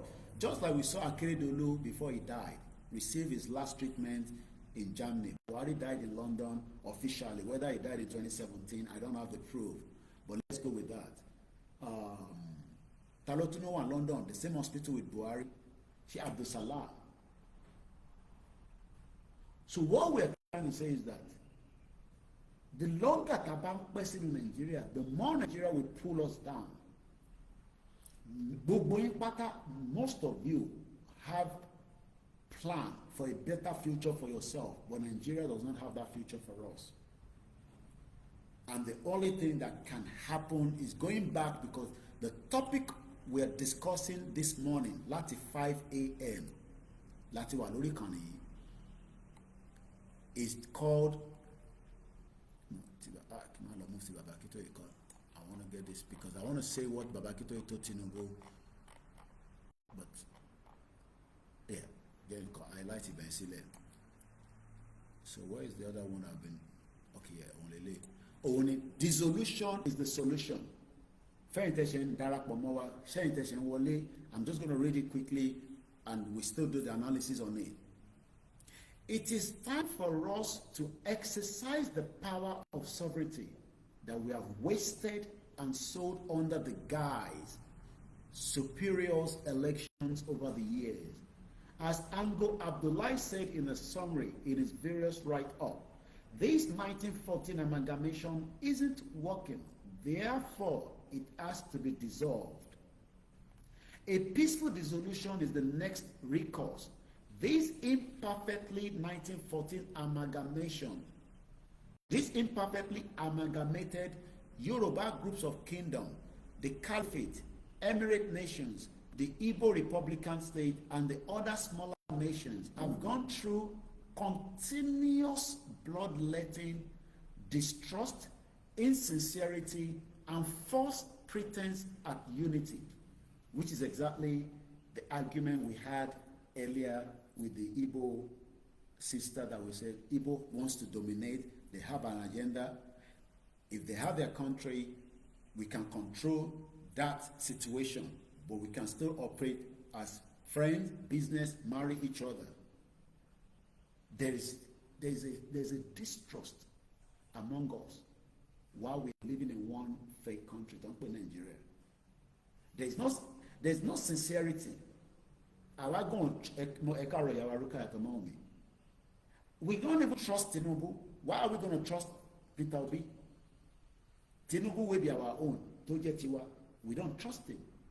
Because we expect that Tinubu will even give us security in Yoruba land today. He hasn't given us security because many of our Yoruba people and other indigenous people, other tribes in Nigeria, was it yesterday I saw, because I've been busy lately with this upcoming event, quietly behind the scene, because some of announcement was not made. Like Igbo announcement coming was not in the public at all. And when somebody like Igbo wants to move, you can imagine the kind of what needs to go behind the scene. I'm not talking about myself now. So we have been extremely busy. I had to travel down, extremely busy. I had to see Babakitoye. But there was a news I picked up yesterday again. I think about Mufelo, sorry, Facebook me, because I quickly posted it. I think it's about 30. Yes, I mean, there's no doubt about it. Somebody says Igbo always wanted to take over Nigeria. Look, the word Nigeria is the creation of Britain. We will not be here talking about Igbo wants to take our land. Yes, we can if we have been alone as Yoruba people. But the fact remains is that Britain created all these distrust. Like I said earlier in the write-up of the, the bloodletting. We saw the civil war. Nigeria did not apologize to the Igbo people. They don't care about the Igbos. They don't give a toss or care about one. We're talking about the first Ogun, the war that was televised was the Biafra War. So they have a record. They've been there. They know what it is to be in the war. They also accuse Yoruba people that we supported it. We endorsed it. But all this is based on the fact that people were amalgamated that they were never meant to have been amalgamated in the first place. That would not have meant that there cannot be bloodletting, there cannot be distrust, and there cannot be insincerity. But what these old tribes, indigenous people have experienced in Nigeria of today. If Britain has left it the way it is, without amalgamating it by Lugard in 1914, kò mí pé kò ní sí bloodletting, kò mí pé kò ní sí distrust. Because what do I mean by bloodletting? We can have Igbo that have stayed as independent from 1914 till date without Nigeria. We can have a Yoruba that has been independent since 1914 without being in Nigeria. And we can have Hausa and Fulani. Does not mean that they can still not come in and do what we have just said. But could that be what we are experiencing today? I hope I'm making a clear message there. It will not happen.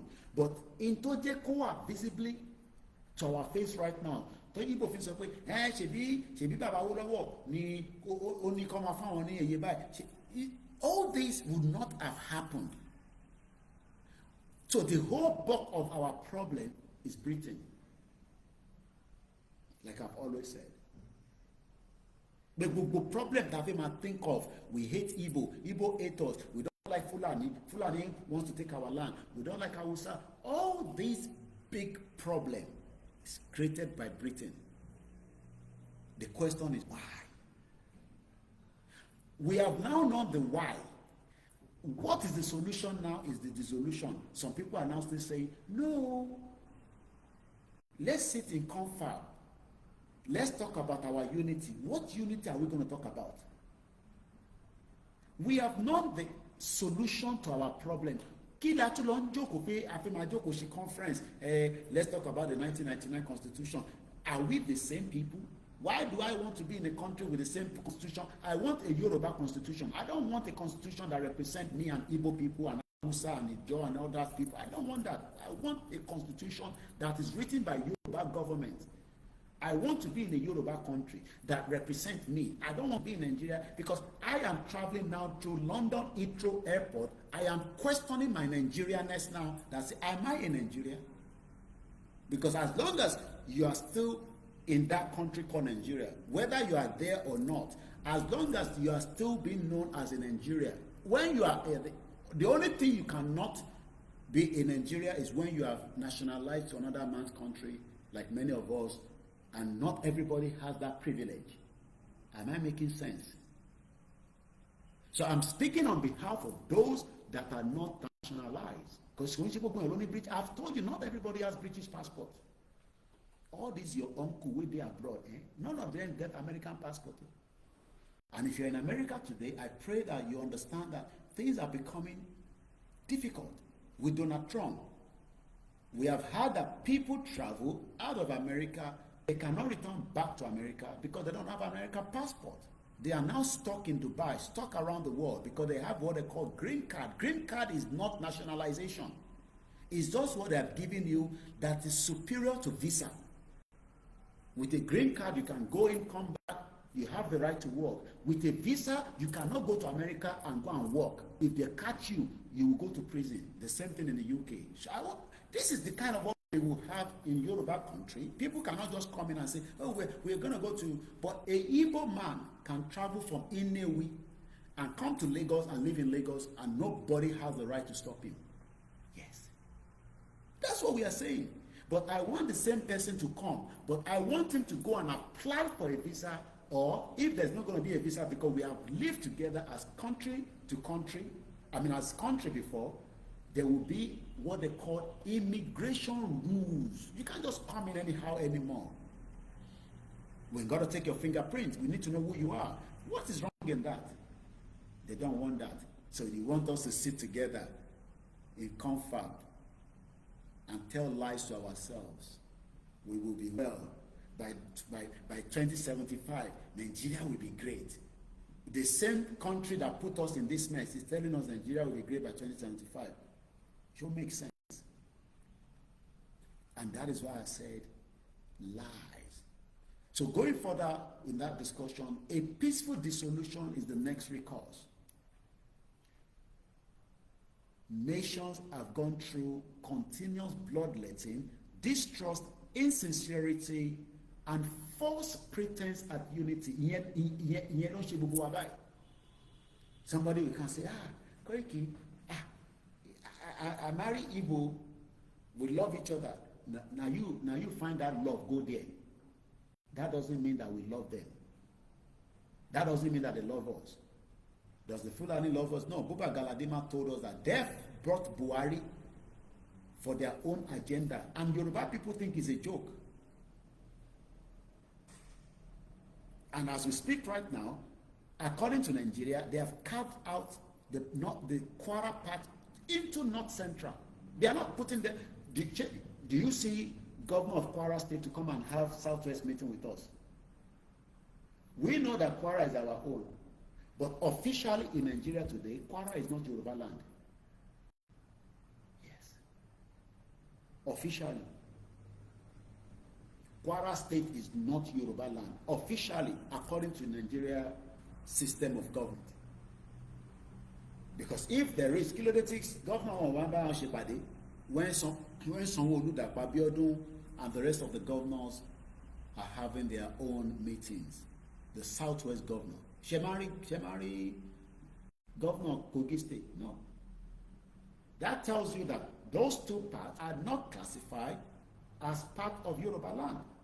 They have been put as the North Central, part of the North.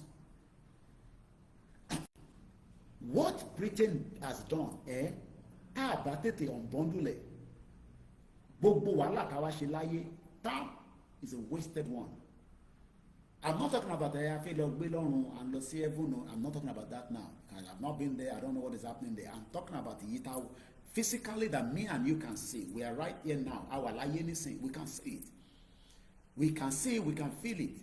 We can understand it. Why then are we not fighting towards it with everything that we have?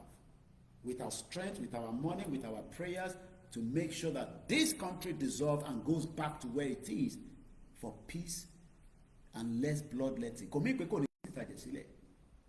Kò mí pé kò ní sí distrust. Kò ní sí sincerity ó sì máa wà. But at least we would have taken back Yoruba land and have a Yoruba government, a Yoruba country. Kí ló wrong nínú yẹn? Ó fẹ́ yẹn.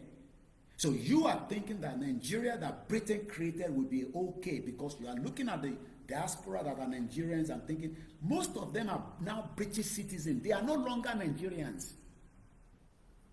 Most of them. Most of those people that are living in the UK, to Morocco, they are Nigerians. They are not. Okay, let me tell you, Kemi Badenoch. How many of you know our sister Kemi Badenoch? Do you know what she said recently on Nigeria? Should I tell you? Moki Awatiti Lion. 2 days ago, she's now currently trending.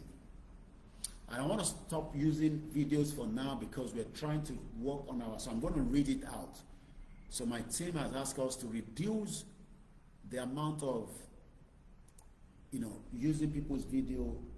I can do my talking, I can read article, but we will stop using videos for now. Because I feel Jigu YouTube channel, so I might not be using a lot of videos as part of my broadcast for now, no matter what the video looks like. But I can read articles. Now, 2 days ago, in 24, right? July 22nd, African Report. Kemi Badenoch, the UK Conservative leader citizenship statement stirs anger in Nigeria. Kidloso, I'll read it out. Kemi Badenoch claimed that Nigerian women cannot pass citizenship to their children as spark outrage at home, fueling long-standing criticism that she distanced herself from her country of origin to appeal to the British citizen. She does not see Nigeria as a country of her origin. She sees Yoruba land as a country of origin. She might not tell you this. So somebody like her is no longer seeing Nigeria as a country, whether you like it or not. She sees Nigeria as part of what Britain created for whatever reason. That she is now the leader of a political party that is number 2, that has been in government continuously until power was taken away from them. Let me read that again. Kemi Badenoch claimed that Nigerian women cannot pass citizenship to their children. Kemi Badenoch, the leader of the Conservative, is often called the world's most successful political party, maybe one of the most prominent black women in British politics today. But in Nigeria, the country of our parent, the world Nigeria is what I, Olayomi Koiki, Babakitoye Igboho, YSDM, and all people that believe in the right to self-determination is questioning that name, Nigeria. They could have said if Nigeria was not put together in 1914, they would have told us in this article that Kemi Badenoch, a parent from Yoruba land, but the word Yoruba land has been omitted. What is Yokuro? This is why I am telling you that every time I travel through the London Heathrow Airport, I am questioning that word Nigeria as my identity.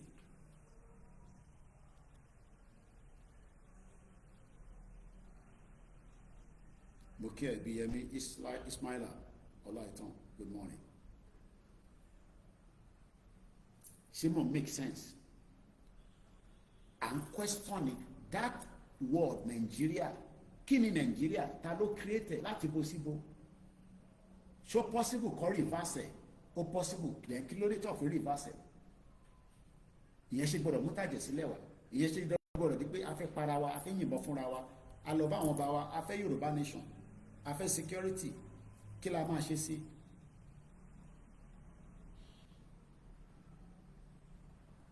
She is far from the universally admired. For many of our compatriots, she represents not a source of pride, but a cautionary tale of political ambition detached from ancestral royalty.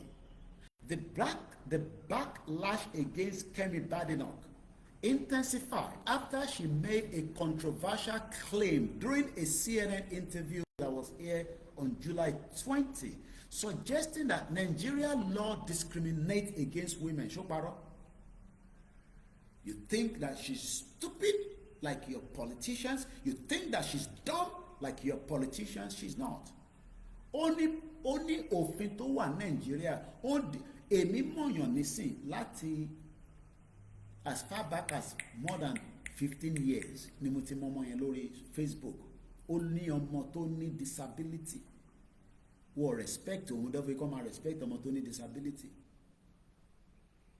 Wọ́n respect yẹ débi pọ́ fẹ́ respect ẹni tó ní disability. Taiwo Thomas, one of our own Yoruba World Media campaigner for self-determination, ó ní eyesight problem. Ṣé wọ́n respect the disability yẹ? A Yoruba government must look into all that from the day one. It is virtually impossible, for example, to get Nigerian citizenship. I have that citizenship by virtue of my parents. And as you can see, they're posting there, support KOIKIMEDIA. It is voluntary donation. Every little helps. If possible, I can make the payment today. We'll be able to raise 200,000. Somebody just pronounce because I'm trying to pronounce your name, but we are code because I know a lot of people use different things to write their names. I'm trying to put the name out. I think comment, but you know, Shafolabi Niabi, I believe it's Afolabi, Apholabe. I believe it's Afolabi. One of this statement from Kemi Badenoch is deep. Yeah, it is. Please support us so that we can get the goods that I sent from the UK out this Friday, tomorrow. Ejo. At 200,000, 10,000, 20,000, 100,000, I can get it out. It's not my personal stuff, low and bad. It's for the purpose of the movement. Especially, like I said, to, you know, all these that we use and the leftovers, and these are quality ones. The money UK, and a lot of other things, the flags and a lot of things. Tiri 25-meter flag. Anti me koni bia what me on ton taja ti ge o ti gbe sínú market to tin lo ti won. I don't know. You know, how can we be looking for a 25-meter flag? káàdì rí nísìn ìjọba ta ló mo wà lórí program ṣe wà wíẹ̀. mo ti ṣe kan sí kíní nàìjíríà yẹn. wàá ṣeré kò ní bàjẹ́ fún ẹ̀gbọ́n mi dáadáa. ok màá ju ìṣèkè sí ibà pé. ọ̀rẹ́ ẹ ṣe gan ni ẹ jọ̀ọ́ ẹ jẹ́ ká rí ẹrù yẹn gbà ní kí n sanwó ẹ̀ léèní ẹ jọ̀ọ́ mo bẹ̀ yín ni. òkè Babárìndé wọ́n kí ló dé tẹ́ wá kọ́ bẹ́ẹ̀ yẹn Àfọlábí Babárìndé mo láì bẹ́ ṣe ké èdè Yorùbá lẹ́ fi kọ́ yẹn ni àbí I'm just inclusivity láti mọ̀ because bẹ́ẹ̀ ṣe spell Àfọlábí yẹn APHOLAHOLBE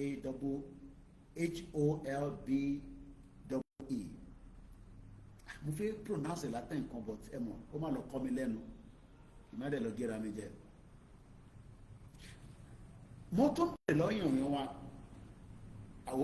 máa ṣí fọ́nlá yẹn nísìn tó ní ages ẹ̀yin tẹ́wà lórí Koikimedia a máa switch sí bíbá yẹn nísìn so that a lè gba call. ṣé kẹ́mi ẹ jẹ́ ká fi gbogbo citizenship gba citizenship I mean to get a British citizenship as well na big job o. I have told you my own immigration history back in the UK. I came to the UK on a visa, but it took me 15 years to fight immigration. Ó dàbẹ̀ ẹ má tún sọ̀rọ̀ jù mo ti rí bẹ́ẹ̀ ẹ ṣe gan ni. So 15 years, and that's why I said that the average Nigerian that is living in the UK today that doesn't want any interest pẹ̀lú kan tá à ń ṣe, and the same applies in ilẹ̀ tí mọ́ and the weather. I have not seen the sun yet, but òrùn yẹn ti fẹ́ jáde mo ti rí bí very far distance, but our cloud yẹn ṣì ń cover. 15 years is not a joke. Gbogbo ẹ̀yin tí ẹ̀ ń wá wẹ̀yìn ní Canada, l'America, ní Europe. Why is my phone? Okay. Ọlọ́run á jẹ́ kó rọrùn kẹfìrí gbà. Kò ní tó length of time tèmi fi gbà tèmi. Mọ̀mísí mi máa ń sọ̀rọ̀ kankan fún mi pé nílùú òyìnbó ìwé làkọ́bí.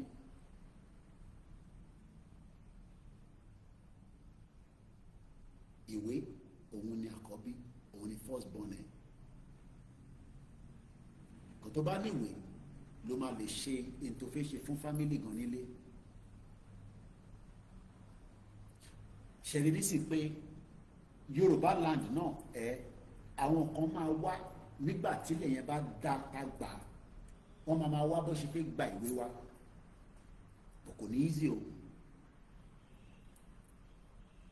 15 years, yes, 15 ni mo fi ṣe immigration mi kí tó gba pé ó tẹ̀ máa kọ́kọ́ fún mi ní right pé ó yá ṣáà gbà àwọn náà gbà bá ti fún ẹ nísìn ìgbà yẹn ló máa sọ pé ó ní right ìgbà yẹn náà ló máa jáde ṣáàbẹ̀rẹ̀ pa máa ṣe létà ń ṣe 15 years 1 2 3 4 5 6 7 8 9 10 11 12 13 14 15 15 years.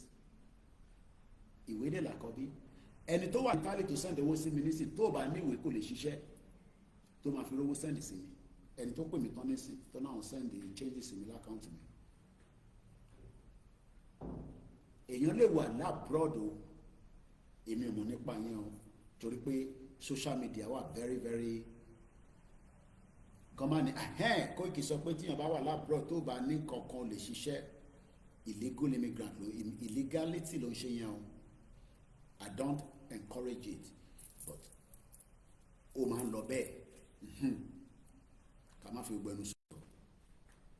Má wàá pè mí lẹ́yìn ètò pé Kóìkì ò fi lọ London ò fi talẹ̀ bàbẹ́ o mo mọ bó ṣe ń gba visa o. Tó bá dẹ̀ kọlu àwọn staff mi tó bá gba owó lọ́wọ́ ẹ̀ ó sanwó ọmọgọ́ nìyẹn. I say it all the time because I know what I'm talking about.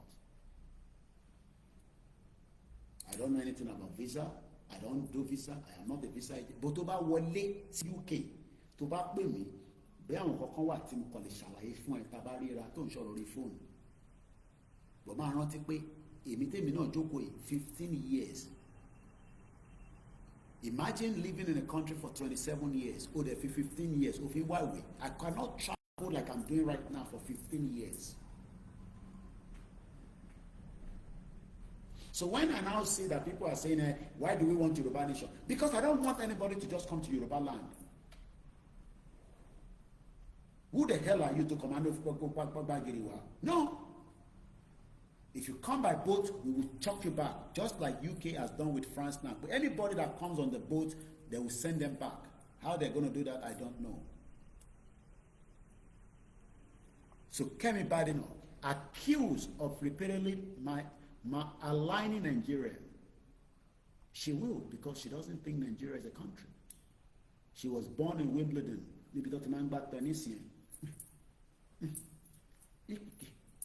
I saw MKO Sports Stadium and I said to myself, Ofege, empty.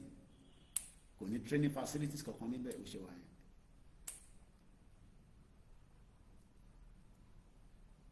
In several speech rather,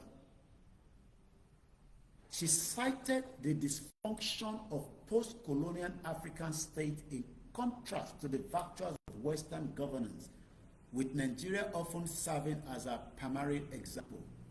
I am a child of 1980. Let's look at how old is Kemi Badenoch.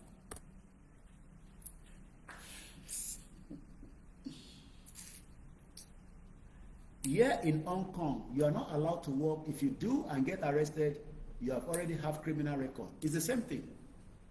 Ìyẹn mo ṣe fẹ́ encourage pé káwọn kan máa nígbà táwọn gbọ́ Koikimedia wọ́n ní tí wọ́n bá wà abroad o lè ṣiṣẹ́. No, o lè ṣiṣẹ́ o tó bá ní permit. Visa ọ̀fun ẹ ní opportunity pé kò ṣiṣẹ́ o. Mo gba 6-month visa mo dé UK mo fẹ́ lọ ṣiṣẹ́. Wọ́n ní work permit àwọn èèyàn ló ti ń sọ nígbà yìí torí kọ́ máa ní pé wọ́n gbọ́ lórí Koikimedia kó yẹn bá dá abroad yẹn lè ṣiṣẹ́ tó bá ní ìwé o lè ṣiṣẹ́ o.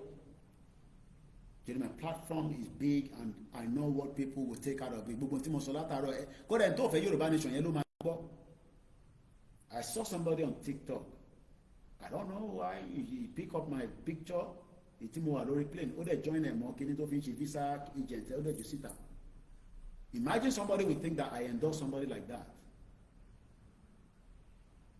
That's why I said, tó bá ṣe visa tó rí picture mi àbí rí I'm not endorsing any agent for visa because I know some of them I will see, some of them we might not see it. Alẹ́ ní Koiki tó ń lọ yẹn àwọn tí bá sọ̀rọ̀ we know how our people are. Yorùbá dẹ̀ tó máa sọ pé nípa ká tó document àwa Yorùbá la mọ̀ pẹ̀ ìyẹn ló lóore ṣe wáyé nígbà kan mo mọ̀ tó ṣe yẹ exist ní sí gbogbo náà la máa ń gbọ́ olúwọlé wọ́n máa ń to dọ́kúmẹ́ǹtì níbẹ̀ ni gbẹ̀gbẹ̀ kọ́ la fi lọ. How many people are born in 1980? Ẹ kò bá mi sọ pé yes lórí comment section. I just want to bring something out of it quickly lórí ọ̀rọ̀ Kẹ́mi Badenoch tá à ń sọ̀rọ̀ ẹ̀ lọ yìí. Ta ni wọ́n bí ní 1980 around 1980 or ta ni wọ́n bí ní 1990 10 years after that the same thing náà ṣẹlẹ̀ yìí méjèèjì. Ta ni wọ́n bí ní 2000 year 2000 ẹ ṣì wà ní the same bracket. Ó di 10 years of twice. Tó bá bí ẹni 1980 ẹ bá mi fi sí comment section. Tó bá bí ẹni 1990 ṣé 1980 lọ bí ẹ̀yin Mr. Francis, okay, anybody else ṣé mà kó yẹ kẹ́ ti jẹ́ leadership kan nínú Nàìjíríà tẹ́ẹ̀dẹ̀ need anybody pé ẹ sanwó fún àbẹ̀dọ̀bálẹ̀ fún. Kemi Badenoch was born January 2nd, 1980. Ẹ ṣé gan ni bàbá wa Ayọ̀dèjì. And she was able to walk her way now, and she's now the leader of a big political party. Do you think that Nigeria will give us same opportunity? Pẹ̀lú àwọn jẹgúrújẹrá tó wà ń bẹ̀. Ìyànkùn bàbá mi jẹ́ mi even in ibi táwọn wà ó difficult. So going back to Kemi Badenoch. Only I am a child that was born in 1980. Lagos was a place where almost everything seemed broken. Do you hear what she says? Only òun tó bí ní 1980, and Lagos was a place where almost everything seemed broken. She said this at the 2024 International Democracy Union Forum in Washington, D.C. At the Conservative Conference the last year, she told delegates, ó sọ fún gbogbo delegates, but in tó ti gbàgbé ni pé country tó ń sọ̀rọ̀ ẹ̀ ìlú tó wà tó jẹ́ ibẹ̀ lọ bí òun sí àwọn lọ́kẹ́tẹ̀ o tó fi wà dysfunction tó bá nìkan wà dysfunction ó wà lára pé a drive láti ibì kan tí bá ní mo fẹ́ yàgbẹ́ láàrin méjì yẹn wọ́n máa ní kí n bọ́ sójú títì kí n yàgbẹ́ ni torí kò sí motorway park tá a máa yàgbẹ́ sí. Dysfunction country ní Nàìjíríà, dysfunction ni kò dẹ̀ lè work, but àwọn olóṣèlú máa disguise pé tá a ṣe tún fẹ́ lọ ṣe election yìí a máa ṣe gbogbo tẹ́ fẹ́ fún yín, irọ́ ló wà níbẹ̀. Ó ní childhood ẹ̀ ní Nàìjíríà was filled with tales of horror. Ẹ̀rọ tí nígbà yẹn tó ní ọlọ́pàá gba bàtà lọ́wọ́ àbúrò òun kankan táwọn kan bẹ̀rẹ̀ sí ń bu tó ń ṣe gbogbo ẹ̀. Ẹ̀rọ tí kólóyè náà sọ fún Nigerian government kó ṣọ́ra kó fi sísítà wá sílẹ̀ Kẹ́mi Bádé náà kí ló ṣe fún yín ṣó parọ́ ni ṣé Kẹ́mi Bádé náà kí parọ́ ni kò parọ́ náà àbó parọ́ kò parọ́. At 3 hours the program will come to an end and we're just just 4 minutes so that bí àwọn staff mi kan tún jáde mo fi lọ monitor àwọn staff mi kan ṣì wà ní Ìbàdàn báyìí ó ti padà sékòó torí mọ́tò wa tó break down nígbà tí a gbé lọ sí Ọ̀yọ́, so mo ní láti lọ béèrè pé ibo ni ọba ṣẹ́dé kó lè tètè padà sí ilé torí àwọn ìyàwó àtàwọn ọmọ wọn. Brother mi Fẹ́mi Adéyẹmí wọ́n ní ọmọ 1980 làwọn mo tẹ̀mọ̀ pé wà mo ti sọ̀rọ̀ yín náà kọjá pé gbà tá a sọ̀rọ̀ lánàá àwọn máa ń share program mi ẹlòmíì ẹ̀rù ń bà láti share program pé kí o mọ̀ pé o dẹ̀ mọ olóyè Ìgbòho ẹ fọkàn yín balẹ̀ gbogbo àná la ní lọ́nà wà pẹ̀lú ẹ má bẹ̀rù lórí ìrìn àjò yìí mọ́.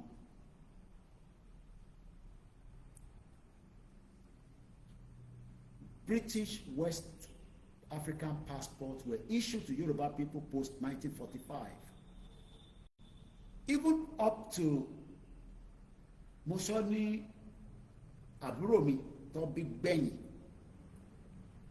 sí UK òun ni last born wa látọ̀dọ̀ mọ̀ sí mi 1980 lọ bí òun náà but ní UK but on private hospital not NHS. Mọ̀mísí mi san £70 a night. Kódà mọ̀mísí mi sọ fún mi pé dókítà tó operate àwọn nígbà tó bí last born wa tó kún bọ̀ ní London kò tètè dé theatre room farabalẹ̀ kó gbọ́ bíbá yìí kò tètè dé theatre room ọ̀nà òun ṣe timing yẹn gbà tí mọ̀mísí máa deliver. So o traffic kò jẹ́ kó tètè dé clinic tó ti máa operate ó padà débẹ̀ kò tètè dé ní ó yẹ kó wà níbẹ̀ at the beginning arrangement tó ṣe nìyẹn pé a máa bímọ lọ hospital lẹ o private clinic ni o ìwọ ló máa gbà mí lẹ o ó pẹ́ by bí some I don't know how many minutes but ó pẹ́ kò tètè dé. Mọ̀mísí mi ní kó táwọn kó fún tó san sílẹ̀ pé a fi bímọ kò ń ṣe NHS irú àwa nísìn àwọn táwa bí orí NHS làwa bí sí mò ń sanwó but à ń san tax. Bàbá mi fẹ́ mi ní sàn san tax iṣẹ́ tó ń ṣe wọ́n san tax èmi náà san tax fún ìjọba gbogbo iṣẹ́ tí mo ti ṣe ní UK after àti gbà pé mo ti san tax so tọ́ba láǹfààní pé a lọ sí hospital inú ẹ̀ lọ ti tọ́jú wa. Wọ́n ní nígbà tí ó dé ó apologize pé kọ́ máa bínú pé nǹkan kan àwọn dẹ̀ òkè àgbà tó bímọ tán tó tún fáwọn ní ó fún wọn lówó padà nínú owó táwọn san làwọn á bí pé why ó wá ní lọ́ọ̀ ni ẹ̀tọ́ ni pé nígbà tóun ti mísì díẹ̀ nínú timing tó yẹ kí òun wà níbẹ̀ òun gbọ́dọ̀ dáwó padà ó dánú owó tí mo sì ní kó fún ó dá padà fún wọn. This was in 1980 nígbà tó bí younger sister mi, because I questioned my mom kí ló dé tó àbí èmi sí London, because ní tó bá mú yín bí last born wá sí London ní 1980 ìbémi ṣáájú ẹ̀ wáyé wọ́n ní Nàìjíríà wà okay.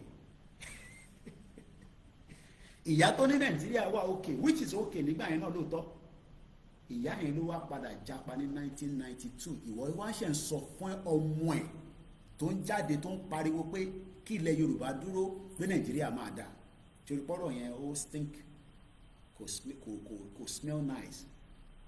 Mo rówó ra perfume ní duty free nígbà tí mò ń bọ̀, so èyí tí mò ń lò tẹ́lẹ̀ ní London mo gbé wá, ó mọ perfume ó máa smell nice. So èmi wá ń sọ fún wọn, mò ń pariwo pé ká gbára wálẹ̀. Ó wá take mi ní 15 years.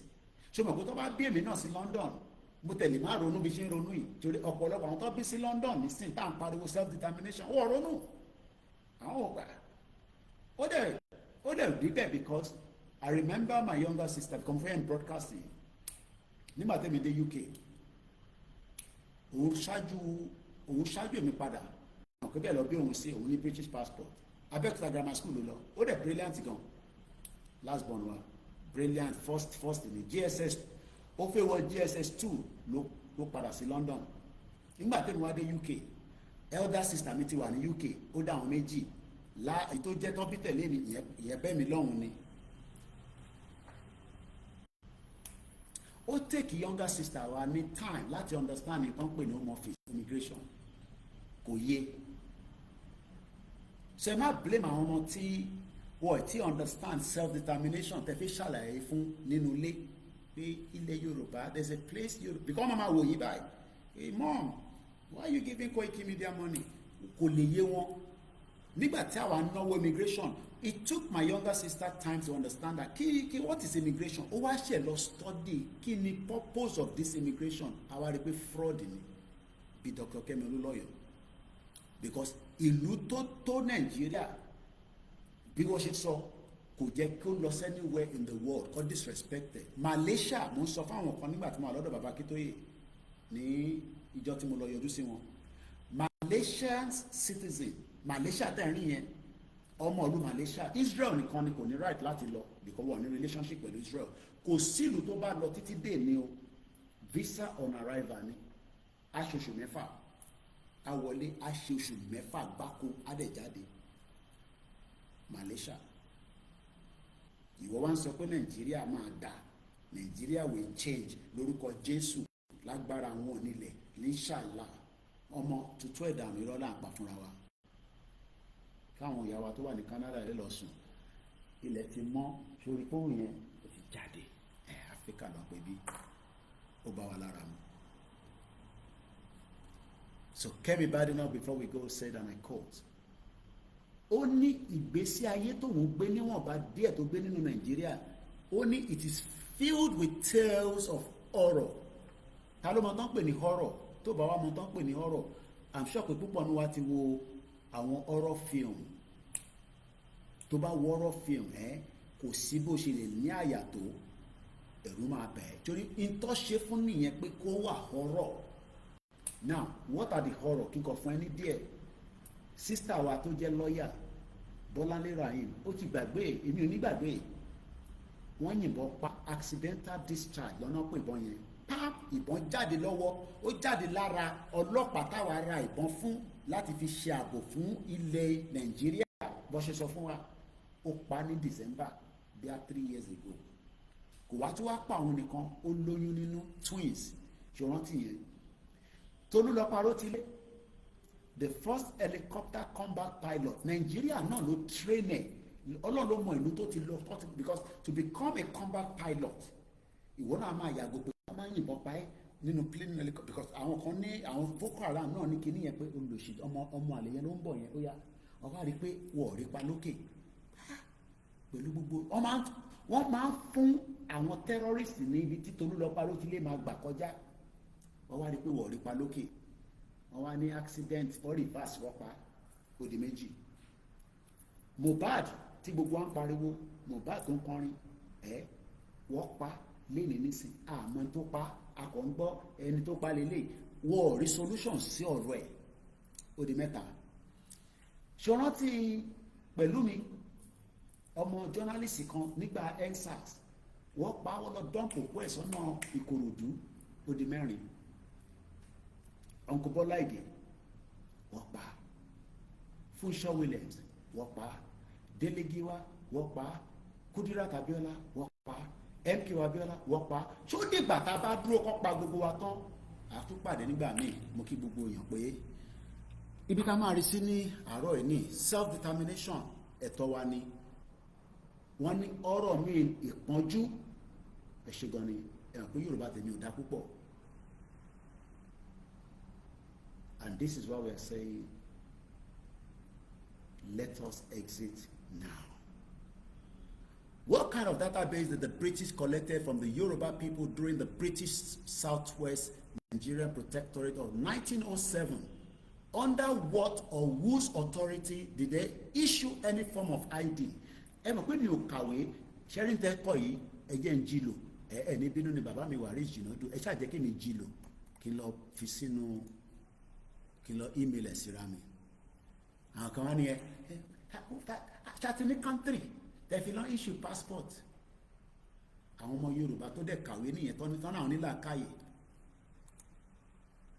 ṣẹ́rí pé wọ̀ ní orí ṣẹ́rí pé àwọn náà we deassociate ourselves from the Yoruba people that produce passport wọ́n wá ń bi yín nísìn àwọn jẹ́ sáré sẹ́ni lé kí n má lọ gbàgbé máa email ẹ̀ síra mi ni so that a lè máa rí lò wọ́n wá ní ta ló fà wá ní right pé ká lọ issue passport àwa ń bi àwọn náà nísìn pé ta ló fún British data wo ni wọ́n fi kó gbogbo passport jọ tó fi bẹ̀rẹ̀ sí issue passport ní 1907 ẹ ṣé gan ni gbogbo ẹ̀yin tí ẹ darapọ̀ mọ́ wa ọbẹ̀ Elédùmarè àdúró tí wa Abíọ́dún Monday mo kí yín.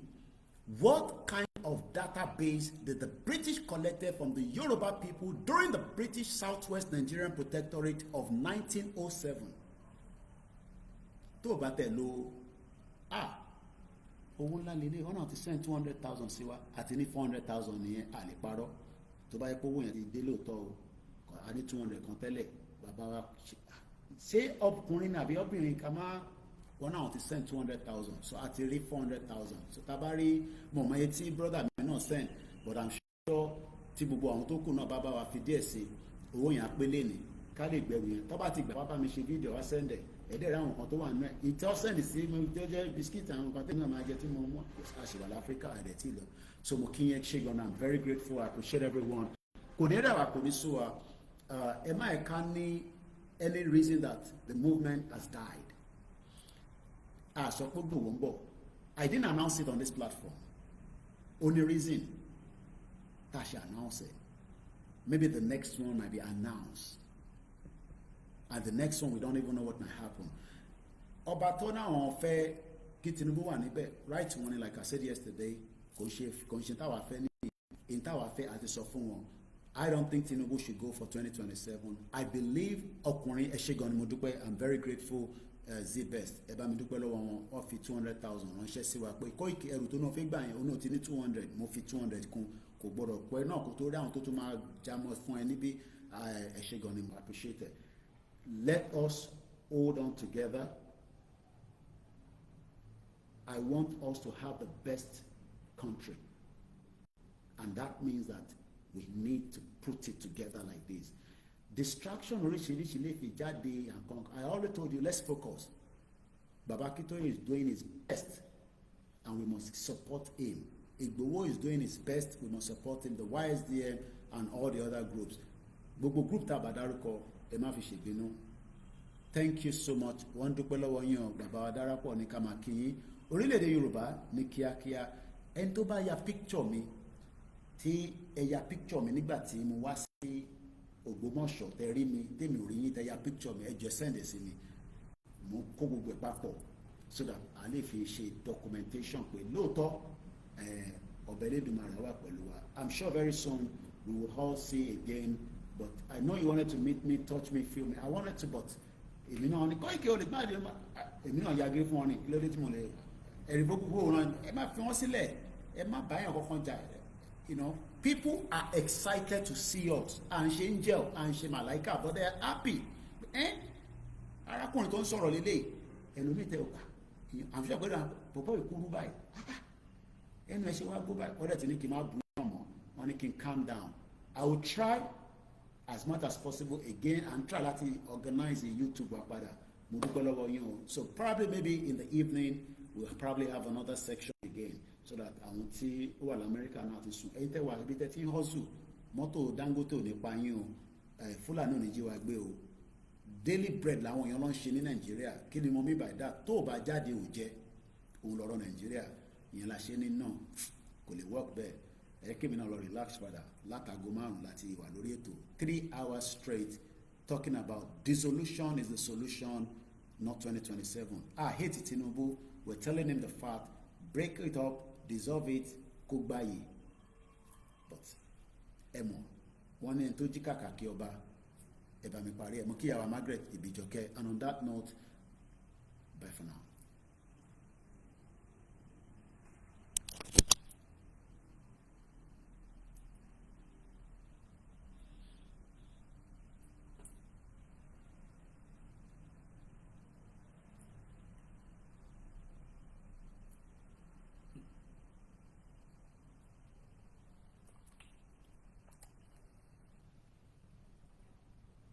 ẹ ṣé bàbá wa Adéwálé Abdulwasiu thank you everyone.